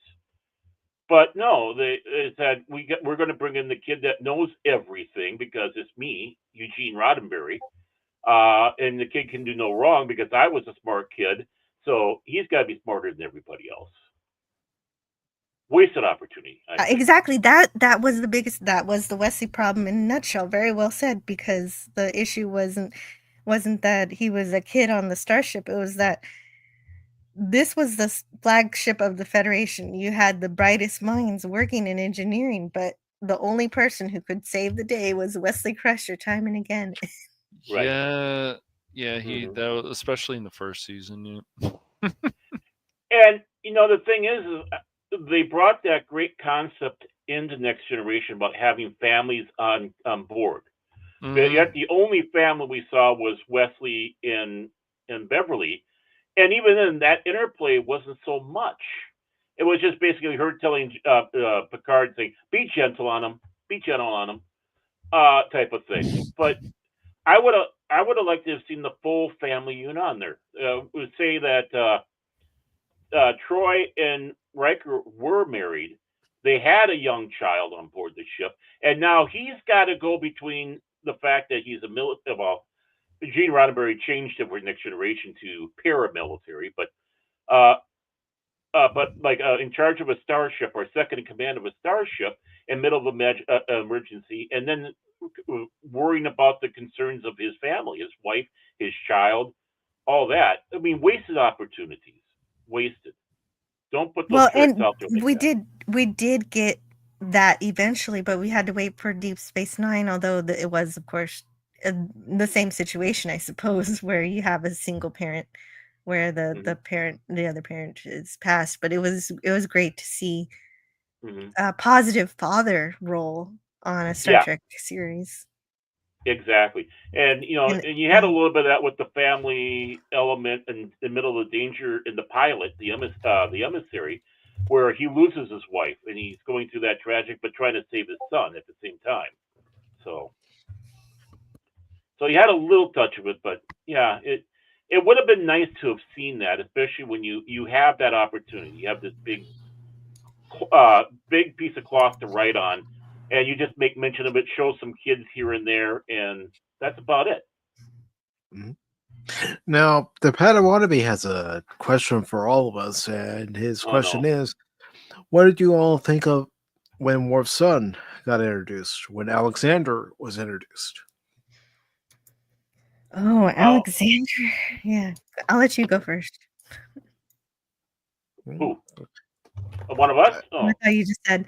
Okay, so, well, and Worf is such an amazing character and awesome in every way, but they found a way to give him a flaw, and that was his fatherhood wasn't quite so great. He never warmed up to it, and it just never became something that was good about his character. And I don't know. The best Alexander episode is not anything to do with Worf. It was when basically Loxana becomes his grandma in a sense, and they had much better grandma grandson chemistry than they ever had with Worf and Alexander as a parent.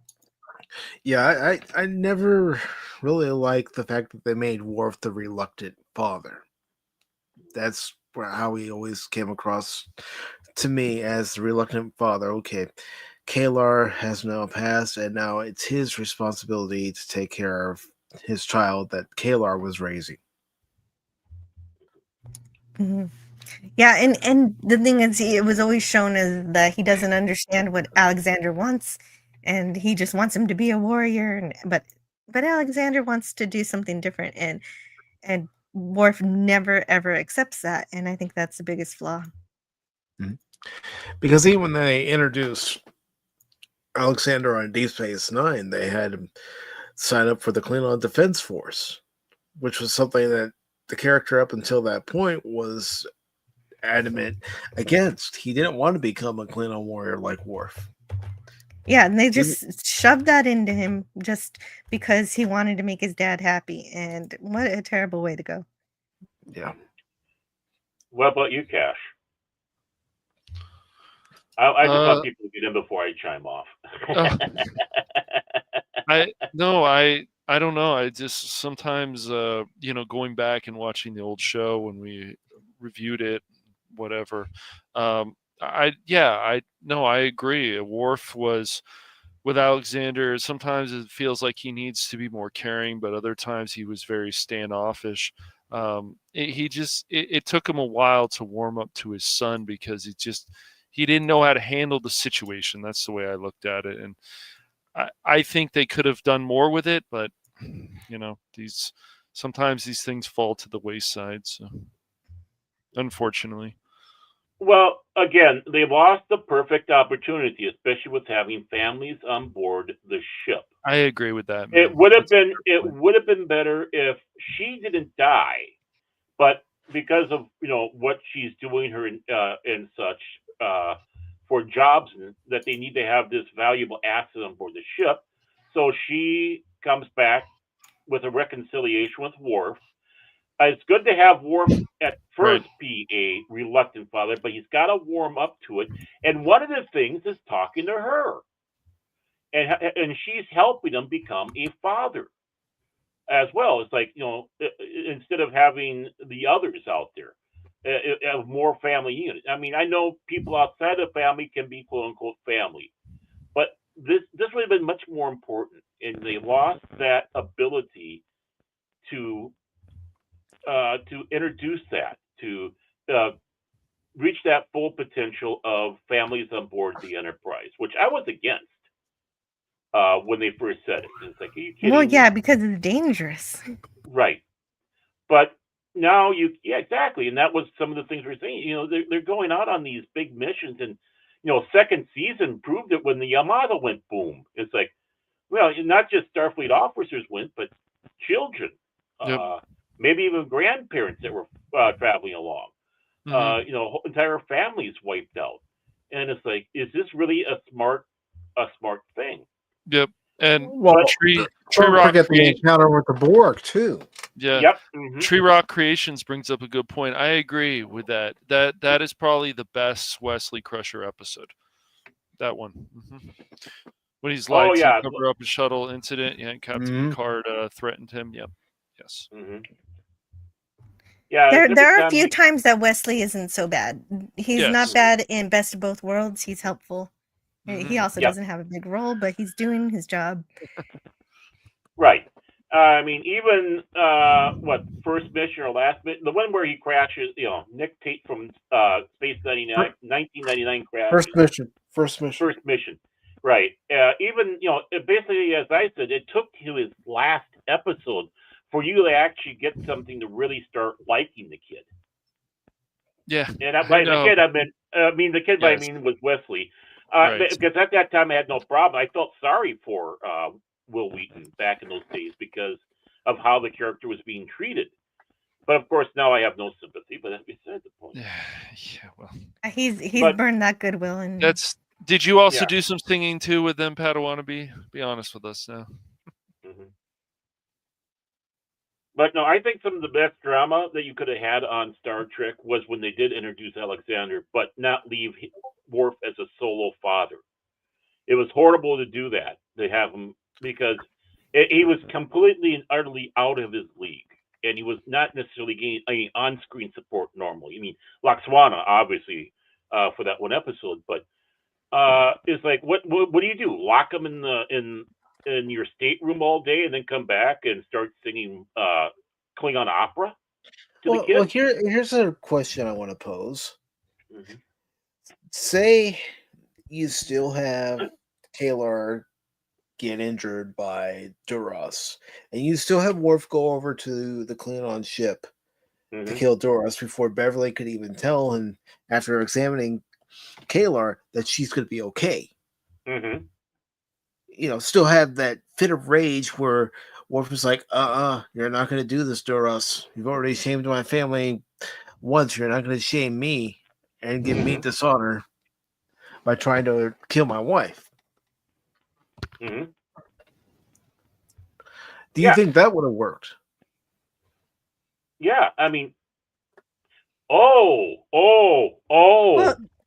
because they keep doing that. They keep killing parents on Star Trek, so it would have been interesting to see. Yeah. To see one of the parents actually survive and become more of a presence. Okay, let's kill two birds with this. right? Okay. Of course, we have Jordy on board who's blind, right? So they wanted to start including people who are, physically handicapped and such into the show. What if what Doris did? She lived, but she had an interview that wasn't able to continue doing her job on. So she and Worf decide, hey, come on board the Enterprise. And again, that's when you start having her as trying to help Worf as much as she's trying to help Alexander with with growing up. And she's still a vital member. She can do some stuff with the crew, but she just couldn't be able to go back to it because of what Doris did. And like you said, he goes over, does that with that fit of rage, and I'm sure he wouldn't feel sorry. Wouldn't feel sorry about what he did, anyways. No. There was no love lost, but still, it was done. And now you have that full family element because, yeah, it gets tiring. Everybody, if you have a spouse, one of them's going to die. They're not going to last long. Nope. Some don't even be able to leave the church or the sanctuary or wherever it is they have the wedding and they get killed. You know what I always wondered, because Susie Plaxton, she played Kalar, but she also played Dr. Solar. Yeah. Why didn't they bring her back as Dr. Solar? I mean, that could have been an interesting split screen moment. Kalar's living on board the Enterprise. She goes into sick bay to have a medical evaluation, and Dr. Solar is there. Mm-hmm. That'd be funny. Oh, I mean, look at those lost opportunities that they had. And I guess that was one of my big problems with Next Generation, the missed opportunities. They were there, right in their face, but they were so rigid on still being a little bit like the old series of old. They hadn't quite made that transition to go a little bit more beyond. You're saying something, Cash? Yeah, I know, I agree with you, man. There were missed opportunities. You go back, and when you're younger, and you're like, oh, you don't think about these things, and then you watch it when you're older, and you're like, yeah, some of these episodes aren't very good. Like the drunk episode, I think in the first season, it was pretty funny, but it was a copy of an original series episode. That was its biggest problem. That's what I heard. Yeah. Yeah, the naked now, and then the naked time. Naked time. Yep. Mm-hmm. And of course, then Gutter Decks goes out there and tries to do their own version and make it into a big sex orgy on board their ship, which is, come on, this is not Star Trek. Yeah, and I guess for a lot of newer fans, like Lower Decks or whatever you want to call it, Failed Decks, whatever, I guess they're enjoying that, but they're basically taking characters and doing stuff to them, like Spock, I hear. I think, and I'm sure Mike, you would agree with this, after watching that season 3 of Picard, it's just, or Pucard, it just would be really hard to watch any new Star Trek moving forward. Star Trek, yep. Well, I mean, there's a reason why Gutter Decks is one of the 2 shows, I love saying this, canceled. Yes. 2 Star Trek series canceled, virtually side by side. Even though I hesitate to call it that. Yeah, and I only watched a few episodes of Lower Decks, and I tried to give it a chance, but the problem with it is it's such a schizophrenic show. It's the one It's one of the few Kurtzman treks that are actually made by a Star Trek fan, but this is a very different kind of Star Trek fan. He enjoys making fun of Star Trek as if it's just like a punching bag for him. So one minute he's trying to bring in the fans with some, oh, you remember this cool thing that happened? Well, that's not this show. So here we're gonna take one of my favorite things in Star Trek is my favorite robots is the exocomp. I love that episode with the exocomp, and Lower Decks takes that exocomp and turns it into a turns it into a literal joke. My gosh, this thing's been going 5 seasons. Wow, and it's still going right now. That is crazy. It's the last season. This is the last season. Oh, okay. Yeah, because they got canceled. Because they were canceled. told, yeah, but this still is the last 5 seasons though. Wow.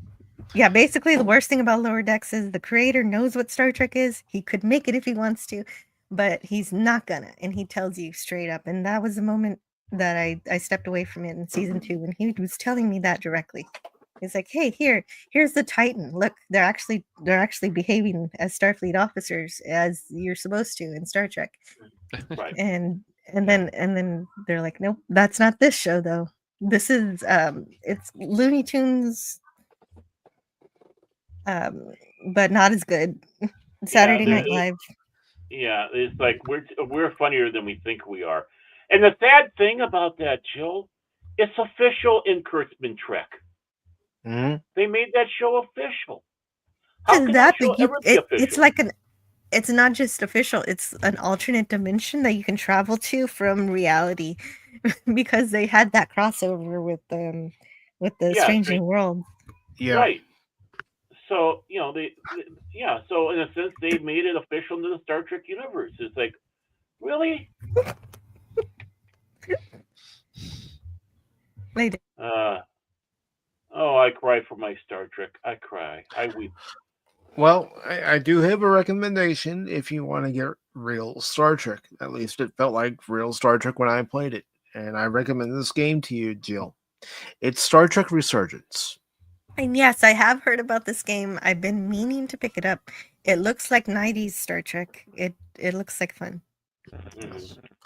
Yeah, Darren can attest to this because he was mad at me because he was going on a stream. And I said I was going to end the stream. This was part 2 of the stream I was doing for the game. And I just kept going because the story was pulling me in even further. And I was pulled in. And it's like, yeah, you missed it. It's like, what? You son of a Targ. And hello to Eugene Bird. Good to see you. Eugene Bird is here. Oh, hey. Who was watching it? Paramount is bankrupt, I thought. Yeah, of ideas. Well, I keep hoping for it to end, but they keep talking about this academy, so clearly they're not stopping yet. No. And that Division whatever movie that they finished that already. They finished the Section 31 movie. It's just not been released yet. Yeah. And again, why? No, and it's not. There's nothing about it that looks like Star Trek. It looks like they're just having a night rave in the trailer. Ooh, wow.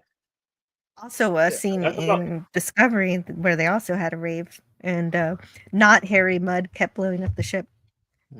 Yeah, it looks like with that Section 31 trailer, they're trying to be Guardians of the Galaxy, and they're failing. That's where New Trek fails the most, is not trying to be Star Trek. And I don't know. It's because they want a bigger audience. They don't want the Star Trek audience because we're small. They want more people to watch it. And it fails every time. Yeah, they get people watching. They get good viewership. If they keep it to what it is, but when they decide they want to branch it out, well, then nobody's interested in it. So. Yep. And hello to the Tetrarch of Apathy. Hello, Glad to have you here. Hey, Catch, you have a friend. He's apathetic too. Huh. But yeah, it is a sad fate, and I'm glad we have people like you, Jill, out there that love the show, have talked about the show, geek out about the show. I mean, we need to keep that spirit alive. Just this past Friday, I did talk about Best of Both Worlds, and it was such a great time. I had an incredible time talking about it, and I'll continue to talk about Star Trek. And for as long as I have my channel up, maybe not every week like I did when I had my Tuesday show, but it's always going to be a part of my channel. Yeah, people need to be reminded what real Trek is and what it was to help launch a lot of science fiction out there. I mean, actually seeing that science fiction can be taken serious and not basically a Batman-esque, a surreal, I hesitate to say parody, but silly show, like unfortunately Lost in Space became. Yes, that is unfortunately where they went. We never got up to that great Vegetable Rebellion. I think that was supposed to be the pinnacle of that. Yeah. and so I'm still waiting. I'm still waiting to finish that off. Yeah, Guy But Williams was yes, not happy thank about that goodness. episode. Thank goodness for Star Trek and what it's Yeah. brought us and brought science fiction. Definitely. Well, yeah, I mean, if it wasn't for Star Trek, we wouldn't have had Star Wars. Fans of Space 1999, the same thing. I mean, Jerry Anderson, UFO. Jerry, yeah, or UFO, the other one, yeah. You know, Jerry Anderson or Gary Anderson, Jerry Anderson. Yeah, I keep. You know, it's difficult when you have Gary Cassell out there with the same spelling as Jerry Anderson, and one's Gary. Sure, it's Jerry. Yeah, it's Jerry. It's driving me crazy. But I mean, he wanted to have a show about exploration, but didn't want to use Star Trek. So I know, let's do one better. Let's do the moon. Jerry Anderson, it was really great science fiction too, and he has the best models ever, and so I love all of those vehicles and airplanes. Mm-hmm. The submarine that has a rocket ship attached to it. Yeah, why don't we do that? And it's sad that UFO doesn't get much love. Really, and I have reviewed some of them on my Friday show, but I kind of dropped off. I need to pick that up sometime. Mm-hmm. Yeah, I mean, I would have, to be honest, not to be cruel to Space 1999 fans, I would have loved to have seen that expanded, continued on and see where that show would have gone instead of going. Too, it was so great. It was UFO, very interesting. Love Ed Straker, Alec Freeman was kind of the one to bring the humanity to Ed, and so it was great. Seeing the Earth get invaded by 1 to 3 UFOs a week. Yeah, the UFO of the week. Yeah, it was. It really was. But I mean, if it wasn't for Star Trek, I don't think a lot of these shows would have been given a chance. I mean, in some ways, a little bit more influential than even Doctor Who, because Doctor Who is basically its own creature. It's not really like what Star Trek is, and so many people have really gone out there and wanted to get that flavor of Star Trek. Yeah, and that's what happens is that these franchises influence each other, and it's interesting. Well, a lot of people think that the Borg come from the Cybermen, but I don't know if it's ever been. It makes sense. It probably might be true. Oh yeah, I mean cyber. Yeah, because what the Cybermen thing is they want to turn people into cyborgs and take over. They feel that logic is the best way, and they're logical. And as a Cyberman could be. And yeah, there's a lot of similarities between. That's what we sat back and we're calling it. We're calling it Mad Max Cybermen because of how they were dressed.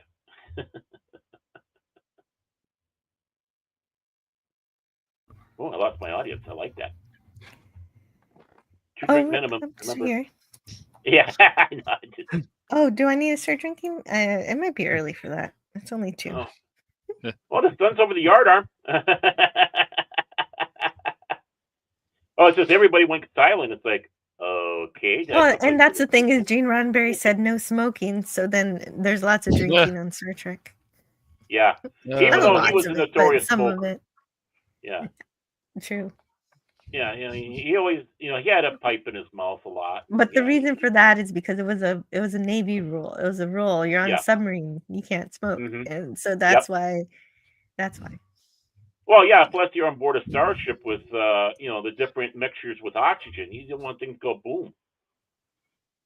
Kind of brings it into your trip real fast. Yes. So, oh yeah, there are reasons on that one. No smoking, reason one. And yeah, and they were so far ahead. I mean, Gene Roddenberry, obviously, for being the creator, but if it wasn't for Gene Kuhn, I don't think the show would even would have been hitting his stride in DC Fontana. I mean, Star Trek was absolutely a collaboration, and the thing is, Gene Roddenberry was great at bringing in amazing people to create Star Trek, like you said, Gene Kuhn, Dorothy Fontana, Bob Justman. Yeah. Ted And Sturgeon, so many Robert people. Bloch. I mean, you start taking a look at the names, it's like, wow, And we got to even throw Harlan in there, old cranky Harlan. Yeah, our Herb Solo, Herbert. Mhm. Yep. Yeah, and him too. I mean, he was out there talking quite a bit about Star Trek in the 90s and such. On the show Sci-Fi Vortex, which I introduced Mike's to, Cash to. He goes, "Ooh, this is good." That's when we had a Sci-Fi channel. No, do you remember when the Sci-Fi channel was a Sci-Fi channel, Jill? Oh yeah, I do. It was called the Sci-Fi Channel. Recently, they changed it to Siffy, and they put reality TV, wrestling. Yeah. I don't know, But cakes or that, something. yeah, I mean, that's where we had so much entertainment, and we also had, because it was still kind of early internet at that time, or World Wide Web, I should be more correct saying. That's where we got a lot of news sources. We even got serious roundtables on there. I mean, when you have Solo, his wife, J. Michael Zazinski, and Harlan Ellison all sitting around discussing topics about about science fiction and various other things out there, and their thoughts, and it was very insightful, and we don't have that no more. We need to get a little bit of that back, where we have these people talking about what were inspirations and what they think of other people's work, and be surprised that they didn't like it, or they liked something that you were surprised they did. I miss that. I think that's what we're trying to do here on YouTube. You trying to do it in your way, and Mike his way. Mm-hmm. Oh yeah, definitely. Well, and that's the funnest thing of buying a DVD box set or Blu-ray, are the special features where you learn how these things were made and what was going on. And so I think that's one of the biggest disappointments of Deep Space Nine, is we never really, TNG got the love of the getting remastered and getting all those interviews and all that really cool stuff added to that that series, and I want the same thing for Deep Space Nine before it's too late. And Paramount keeps making the excuse that the Blu-ray sales for Next Generation weren't that great, and that's why we're not getting Deep Space Nine. But if you look at Deep Space Nine, they even talk about it in What We Left Behind, the documentary, is that a lot of the episodes were already shot in widescreen. It would be a matter of upgrading the quality to HD, and then also taking any footage of the ships, whether it's on film or whether it's the CG generated ships, and upgrading them to HD. They did it for that We Left Behind documentary. Yes, they did. And fans have tried to do it too, so it's not impossible. No. Paramount just doesn't care, and doesn't I don't just want a remaster. I want the full treatment that we got. I want the interviews. I want the special features. Mm-hmm.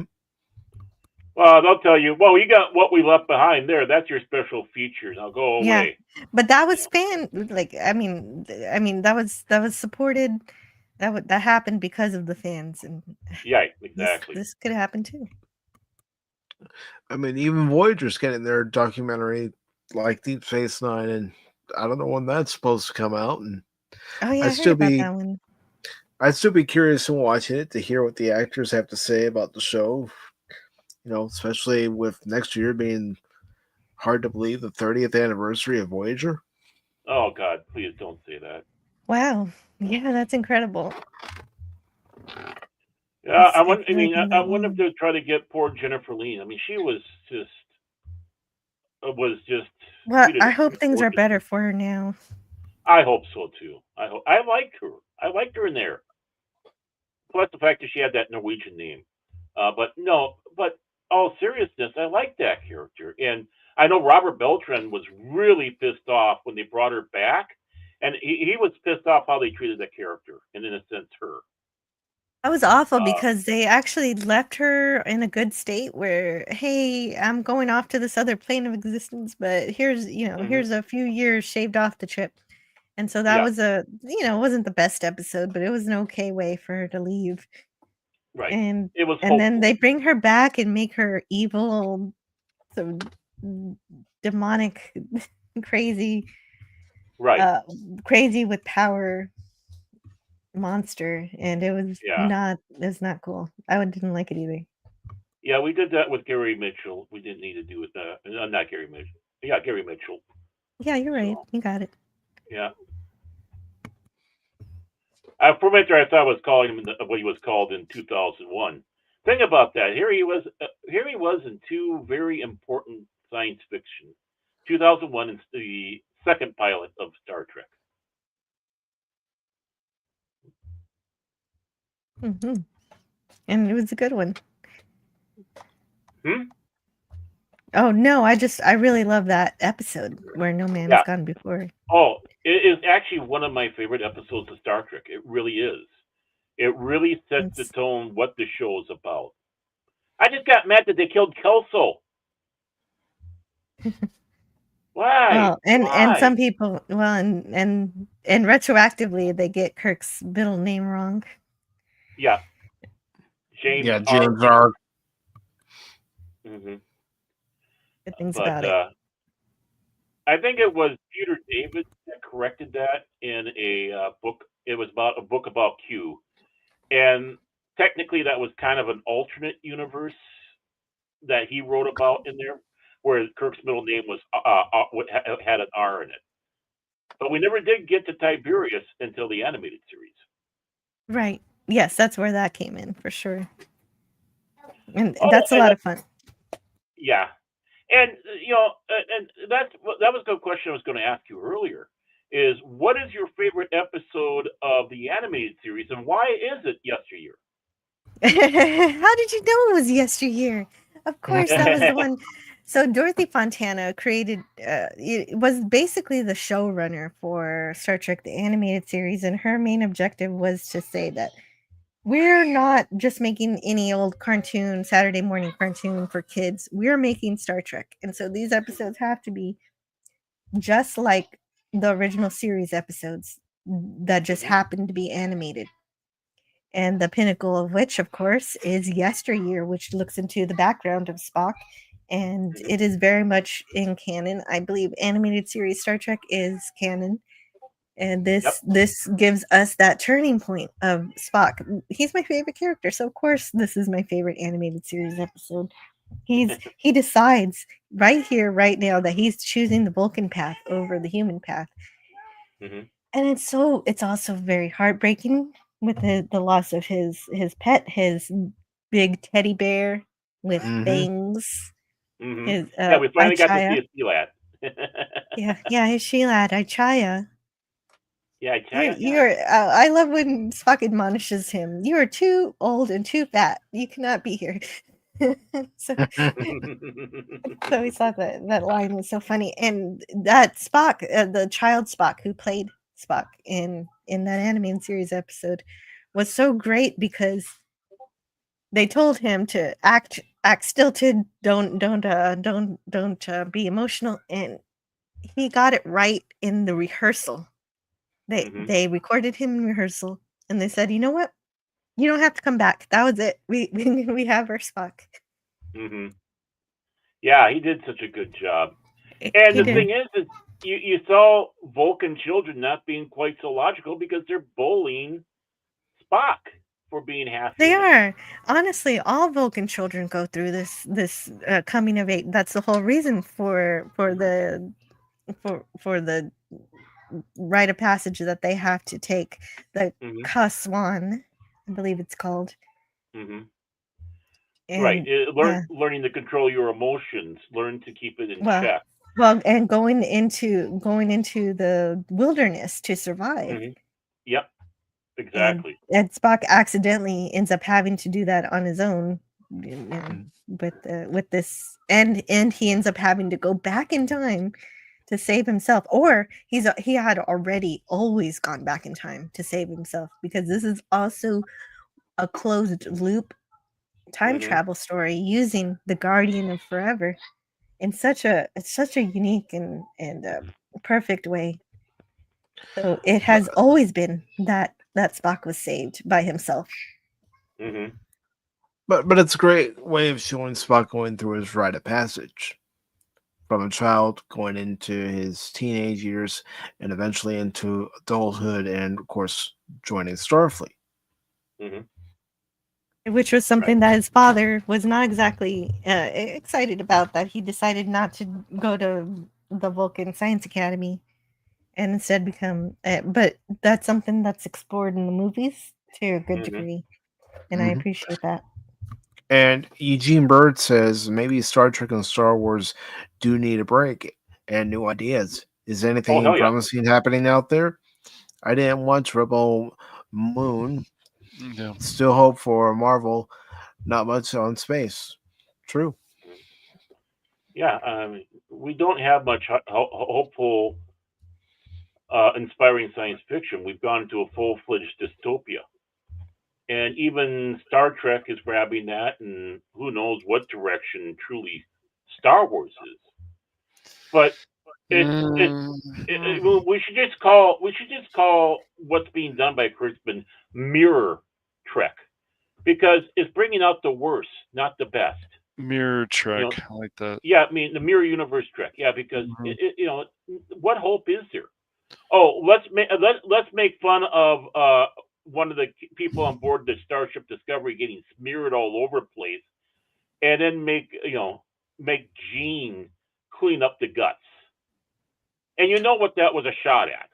Well, it's just like with Star Wars or Star Trek. They just they don't care. They don't mind insulting characters, and they change things. It's like, well, that's not right about Geordi, or that's not right about this character. It's like, and they just don't care. And it's really stupid. Same with Picard or Pucard. What's it turned into? It's like, it's crazy. I just don't understand it. And they do the same with Star Wars. They take these characters, even if you liked ones in Rebels or Clone Wars or whatever, and then they turn with the live action, and then they just change them. And it's like, this doesn't make any sense. And then there are people that will fight tooth and nail to the death to say that it still makes sense, and it's ridiculous. Well, and then there's the desperation that happens every time there's a new Star Trek show. When you see an article, this time we're going to be hopeful and optimistic. This time, please tune in and watch us, and it's always a gaslight. Yep. But see, that's what your channel is, Jill. It's hopeful. It's optimistic. It lets people who may not be familiar with these movies or TV shows know that there is good television out there. Yeah, some of it is current, some of it's classic, but it's good television. These are good movies. Give them a watch. You may end up liking it. And like they say, if you haven't seen it, it's new to you. And so there's so much. Right. If you haven't watched everything, that's great. Then that's good news. You've got something to watch, and you don't have to be bogged down by the modern stuff if it's not doing something that's going to inspire you. I like to watch Star Trek because it makes me want to improve my life. It makes me want to do something different and be a better person. And I don't get that from Kurtzman. So I find it somewhere else. See, the thing is we have to look at Star Trek is, this is utopia future. I don't believe in utopias. I don't think we'll have a Star Trek future, but doesn't mean that we don't hope for it. I believe that the Babylon 5 universe is closer to us, but even that had hope. There is hope still centered around it. It's still people rising up, facing their foils and toils and everything else, and still rising strong, and having that heart, that heart beating in it. And just because you don't believe that we're going to have that doesn't mean you can't sit back and enjoy and dream and try to make yourself a better person and hope other people get the same out of that. That's going to be that's the next step to trying to get to that Roddenberry universe. But the problem with that is that it's so much more difficult to write optimism into your shows, and much easier to be pessimistic and have dystopia where everything's awful and terrible. And that's the majority of science fiction. Some of that is good. some Yeah. of it, but the best of it finds a way to, it, like you said, inject that hope into there that humanity can become better. Hmm. Right, and that's just it. It's the lazy man's. I mean, not all dystopian. There's good dystopian. We need to have some dystopian, like Yes. Escape from Definitely. New York, Oh, Blade yes. Runner. Oh, These yes, things, definitely. because they again also explore sides of humanity.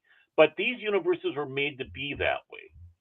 Star Trek wasn't, so don't turn it into that. Yes, there's bad things that happen in the Star Trek universe, but it doesn't mean it's going to turn all dour and black. No. Right, there are certain truths to Star Trek that are completely ignored. This, if something's supposed to be a certain way, then they just throw it all away, and that's the way that they want to go. They Yeah, want to I make mean, it. They want their evil Federation and Starfleet. And yeah, that's what they do. and And the thing make is, it completely not what it's supposed to be. and the Evil Federation was fun to visit in the mirror episodes that we've had, right? They're fun to visit, but and intriguing to see what things are like if things were just a little different. But that's not the end all be all.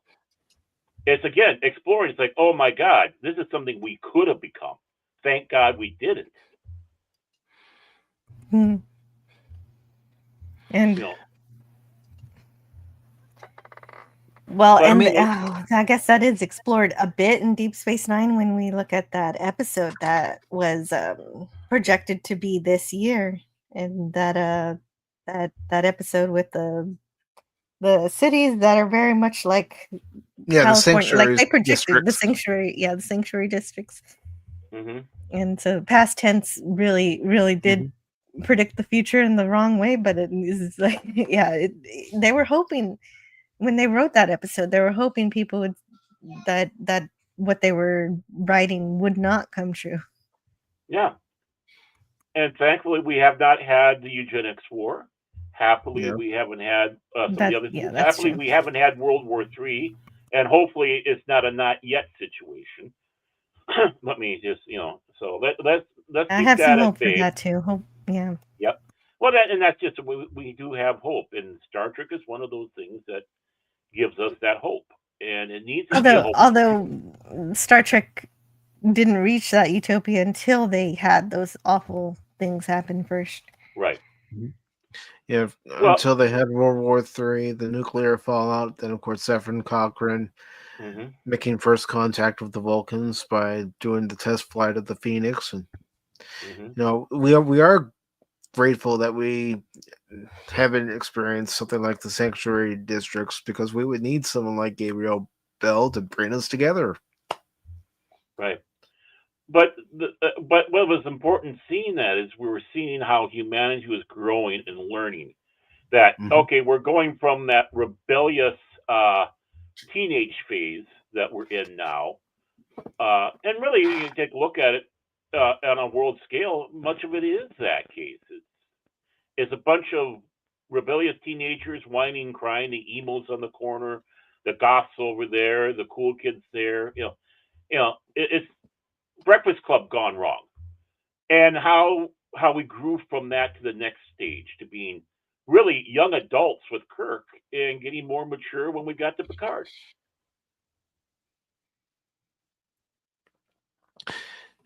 Eugene Bird, that would be interesting. If someone can put that together and present it in such a way where it feels like it's being told in the Star Trek universe, the proper Star Trek universe. I know they did a novel series on it, on the eugenics war. I never read it, but with really, I need to check that out. Yeah, and I think it was a 3-book series. And I don't know what the availability of that is, because it's been a while, and you know how things are with the new crew. Yeah.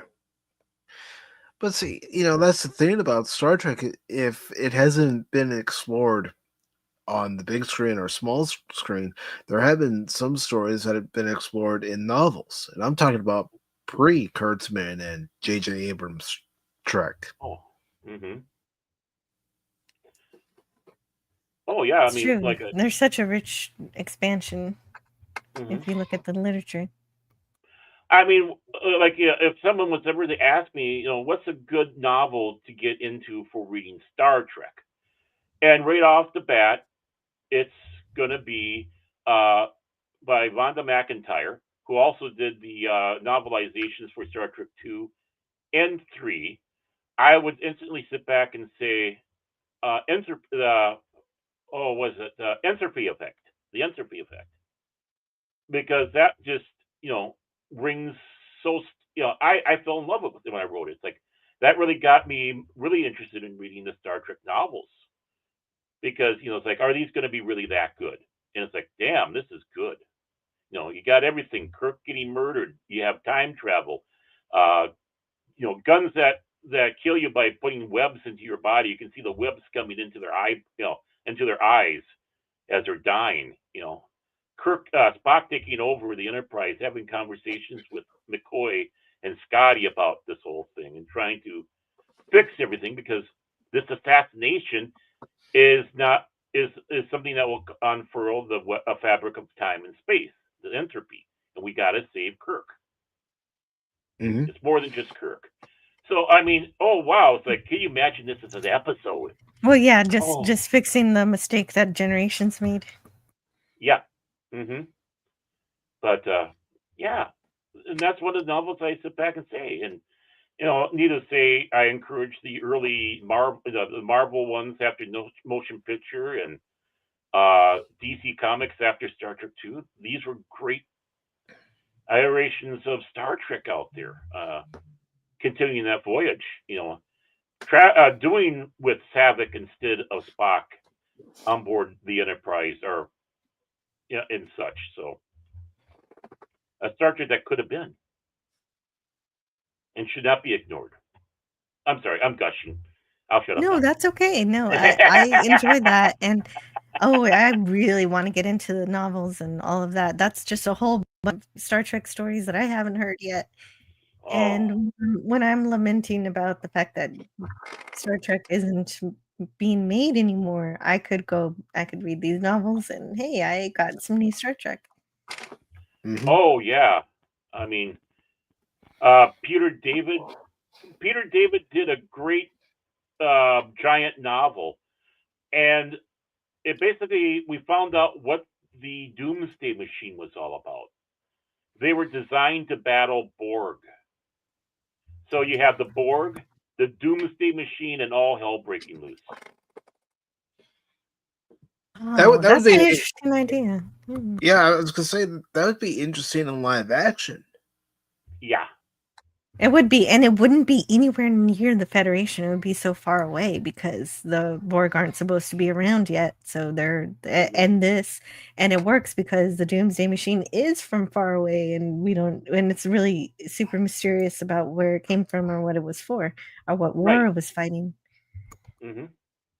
And Peter David is one of the best Star Trek writers out there. It is a crime that they never had him write episodes. A crime. Sounds like it. Oh, he did a lot of the comic books. Yeah, it's just amazing. And these are such rich stories that are far better than what we're getting now and are being ignored. Oh, and Kurtzman just ignores all of the Star Trek writers. They don't want anybody who's written Star Trek, so some of them work for the Orville instead. Yep. We gotta get that guy out of there. We got to end all Star Trek for a little while. Yeah. Give Star Trek a little breather. It needs a little breather now. Not abandon it. Just, okay, kind of rest up, champ. Let's get some training in here. We'll get those muscles built up. Okay, you can do it, Rocky. Well, and please, can we pretend the past 5-7 years, it was just a hologram, holodeck program. It never happened.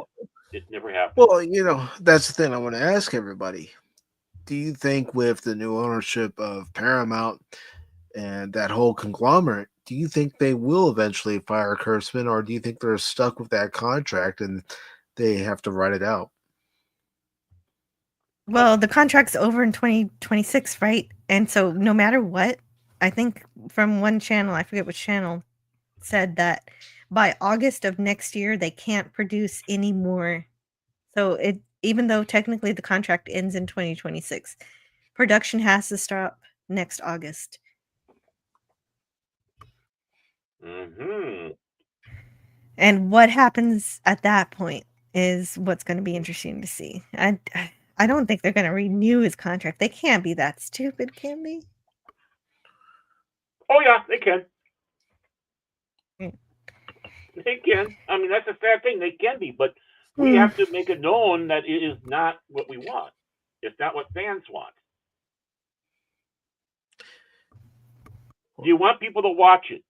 This was supposed to be your shining star for Paramount Minus, right? This is going to draw them all in. How did that work for you, Paramount? Well, it's like we've talked about before. The streaming services, like even Paramount, it's like older shows. It's just better for people can find some new content on there, some cool movies, some newer stuff. But why make, if they're doing so well, why are they making a deal with Spectrum? And they're not the only ones, but it's just, I find it interesting that I don't think they're doing that well with Paramount. Because they're not doing that well. I just don't. So, I like that Paramount Minus. That's good. Yeah. I always amaze Cash. He's my biggest fan. Sometimes.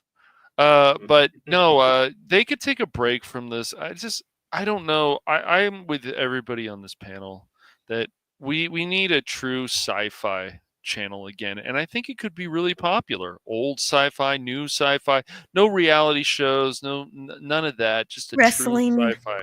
Yeah, exactly. Just a true sci-fi show. Old shows, new shows, trying something new. Sci-fi was trying new things. They had Haven and some other things. They just went away from that. It's aggravating. Look at all, Sci-Fi Channel. I mean, look, that's where we had Lex. That's where we had Farscape. Mm-hmm. That's where we had Battlestar Stargate. Stargate was there after Showtime decided not to have any more. They had their anime. The week of the anime movies to get people a look at what anime is about. And Warehouse 13 was a good show. Mm-hmm. Yes, I did watch some of that. Yeah, it was. I mean, but they were trying something, even if they're like, "Oh, we're going to fail." That's why we need more people in these, in the industry to say, "We're going to try something." Okay, we might fail, but maybe something else will come out of it. But their arrogance and their attitudes and other stuff just will not them.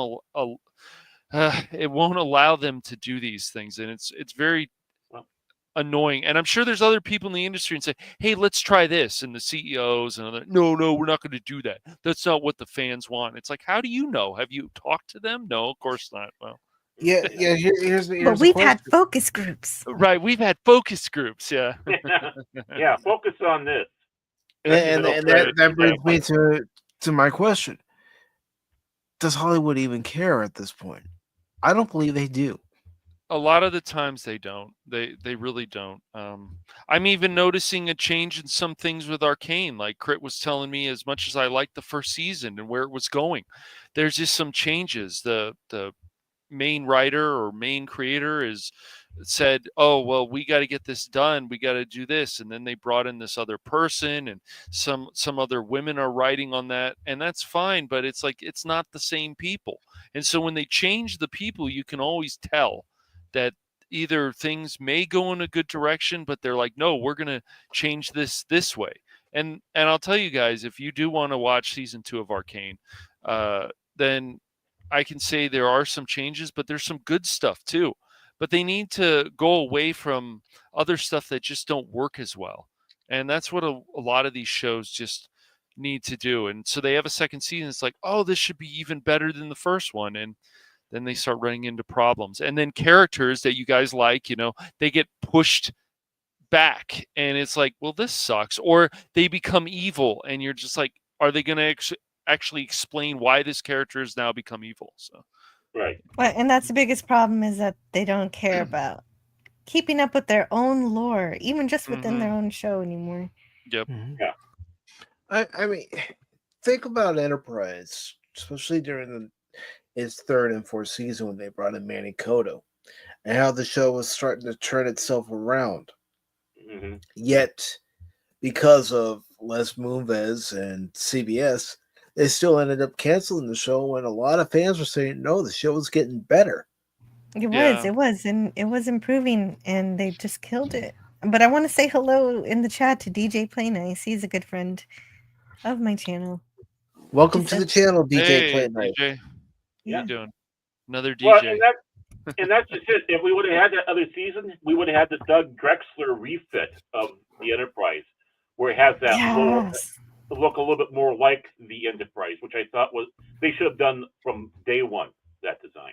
Doug Yeah. Drexler is such a legend. I gotta disagree with you on that one, man. I love Person of Interest, but I liked how it ended. It just they were not going to pull any punches, and they said to the audience, Jonathan Nolan made it very clear that we're going to kill characters that you like, and we're not going to kill them in some stupid way. And where that show ended and how it ended, it just made a lot of sense. So I don't exactly. Did you feel that Tree Rock Creations that there was too many female push for that? Is that why you feel it was woke garbage, or it turned into woke garbage, or I'm just curious. But As you say with that laugh. well, yeah, I just I'm We're not sorry. I'm not a problem with it with this whole female centric thing, but the thing is, even other women have been saying this. They want a balance between males and females. And if you're going to have like a full female centric show, there has to be a lot of building, just like any show. What characters are going to die? What building is going to happen in their lives? Who are they going to support? Like these things. But as we know, we tell these writers this. Even when I talk to somebody a while back from Amazon, they look at you and they say, well, what do people want? We don't know what the fans want. And it's like, well, do you ask them? Once again, it goes back to the question, do you ask these fans who have loved these properties for so many years? So Yeah. I think they need to do more of that. I really do. It doesn't mean they need to take all their opinions and say, oh, this makes sense. But yeah. Well, yeah. I mean, obviously, we don't want to turn into fanfic. But but I think it's important if you're doing a show that has a history. You have Yes. a historian on Exactly. the crew, on the writing team, to say, Exactly. hey, this doesn't work. Yep. And real quick, I want to thank the Tetrarch of Apathy for joining us today. Really appreciate it. Yes. Yeah. And need cash for our apathy. The Tetrarch of Apathy says, I have to duck out, but wanted to say Comet TV is much like early Sci-Fi Channel. No sign of making its own stuff yet, though. Well, perhaps that's a he's good absolutely right. And there's an app for it, too. There's an app out there. So it's on some channels on that sideband, HD sideband channels.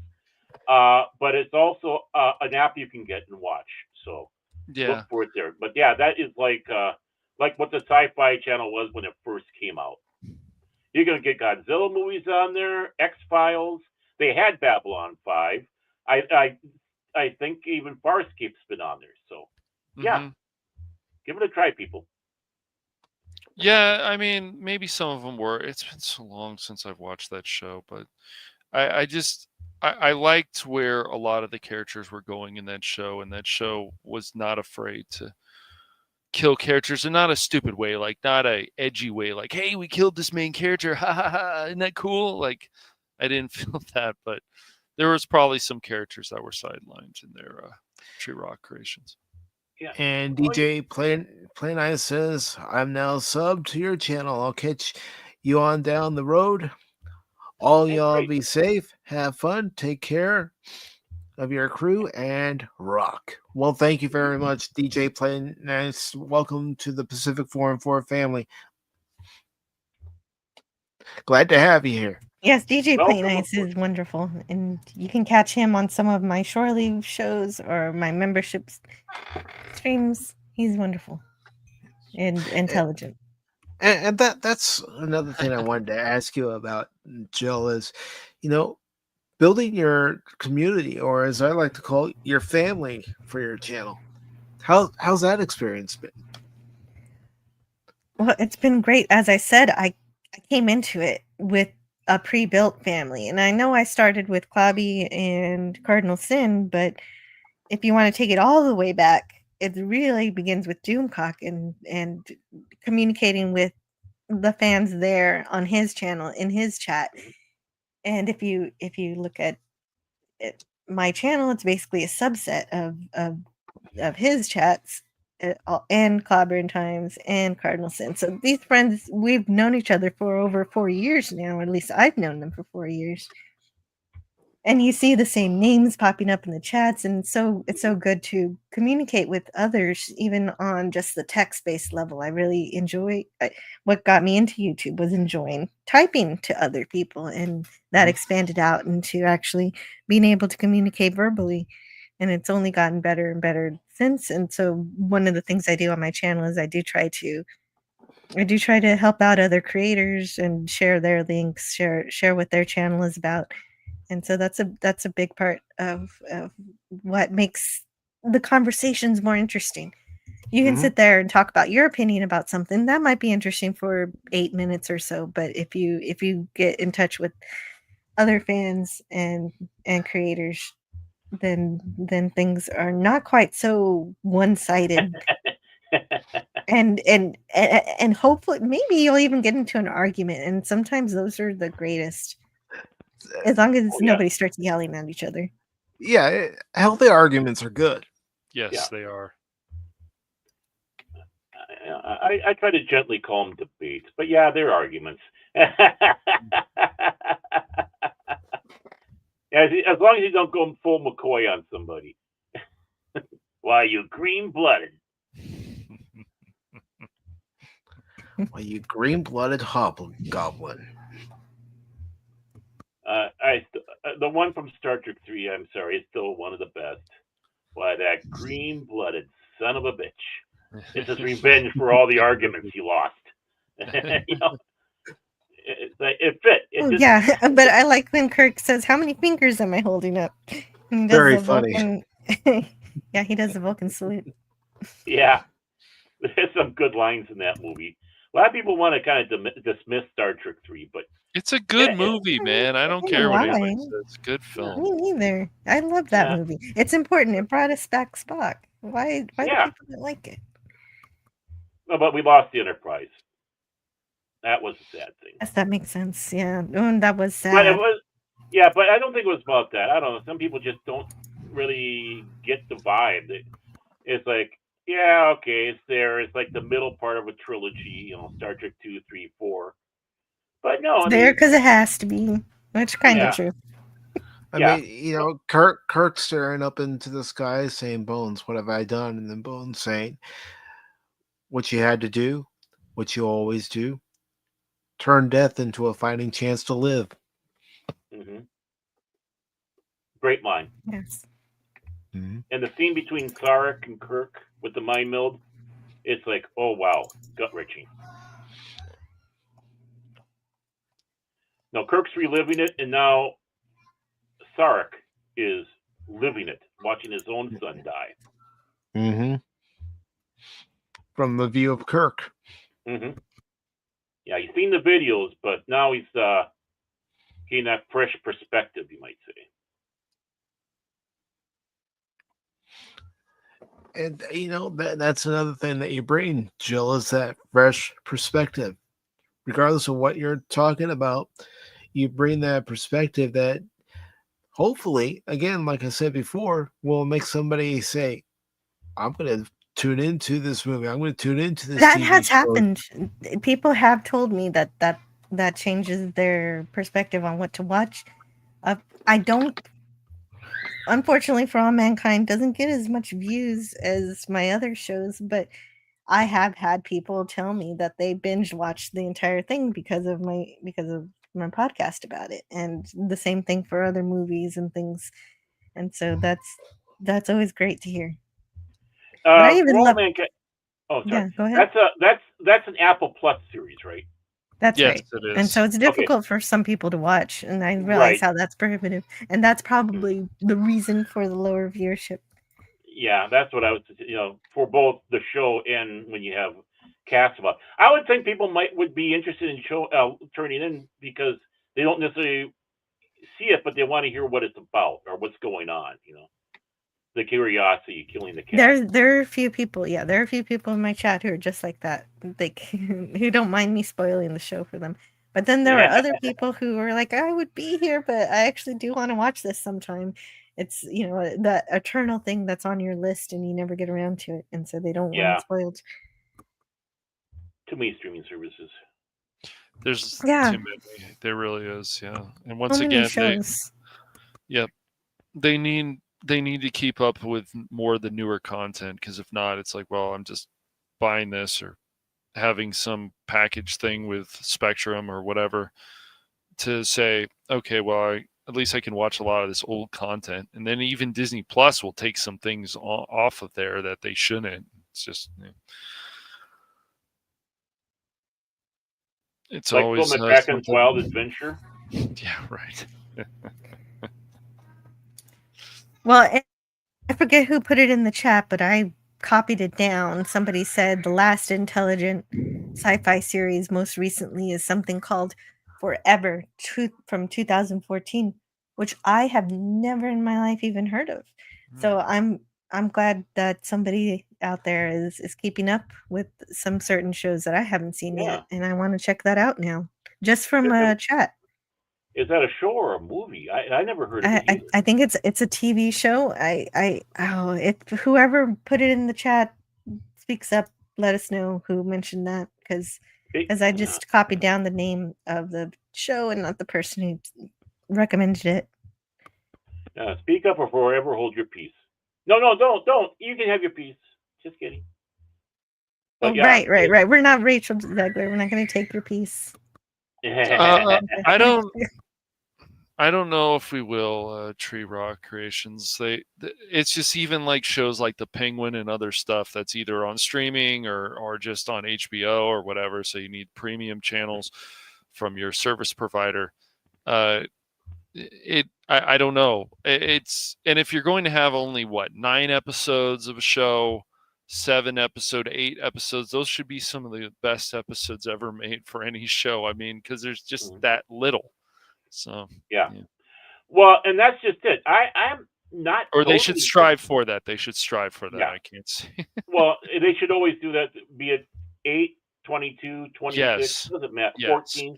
And to be honest, I'm not totally against having TV series lasting like 6 to 8 episodes or season, because that's how like they have it on the BBC. That's why all these shows from the England were highly praised about all being so good, but that was to cheat.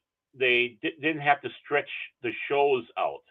They didn't have to go, okay, we're going to do this to fulfill our 22 seasons or 26 seasons. But that's just it. You got to put your best in there. It's like, now's our chance. Let's do something killer here. We got 8 episodes to do it.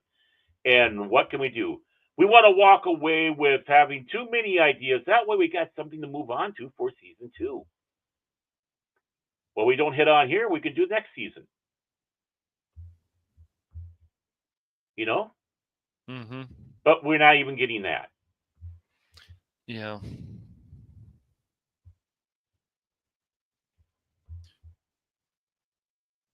Nope, not at all. That's why I feel like, ask a lot of people, like, what are you enjoying most about these streaming services? Do you feel there's enough new content on there that justifies either the price or just that somebody just wants to use it for whatever reason? I would be very interested to know that answer. I'm guessing that they're having it still for older content, because all that older content on there can be the best, and you can watch it over and over and over and over again so your eyes bleed or whatever. But that's exactly what people go to the streaming services for. And then sometimes people realize that's happening and they just decide to go buy the physical medium. And so now they're trying to get rid of physical media. We even have our Walmart, Best Buy, they're stopping their distribution of that. Mm-hmm. Yeah, it's annoying. Yep. Thank God for bootleg Chinese copies. No, it's just kidding, YouTube. Well, that's why I'm glad we still have stuff like eBay around. Even Amazon, you can find some good stuff. But right. Amazon is exclusively like it's nobody can compete with Amazon. I think that's part of the reason why so many people are not selling as much physical media. Mm-hmm.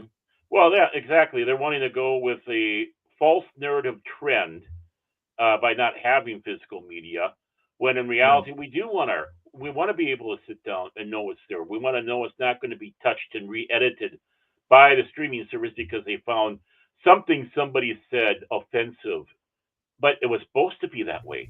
That was the somebody's butt was showing that they want to cover it up with. Oh yeah.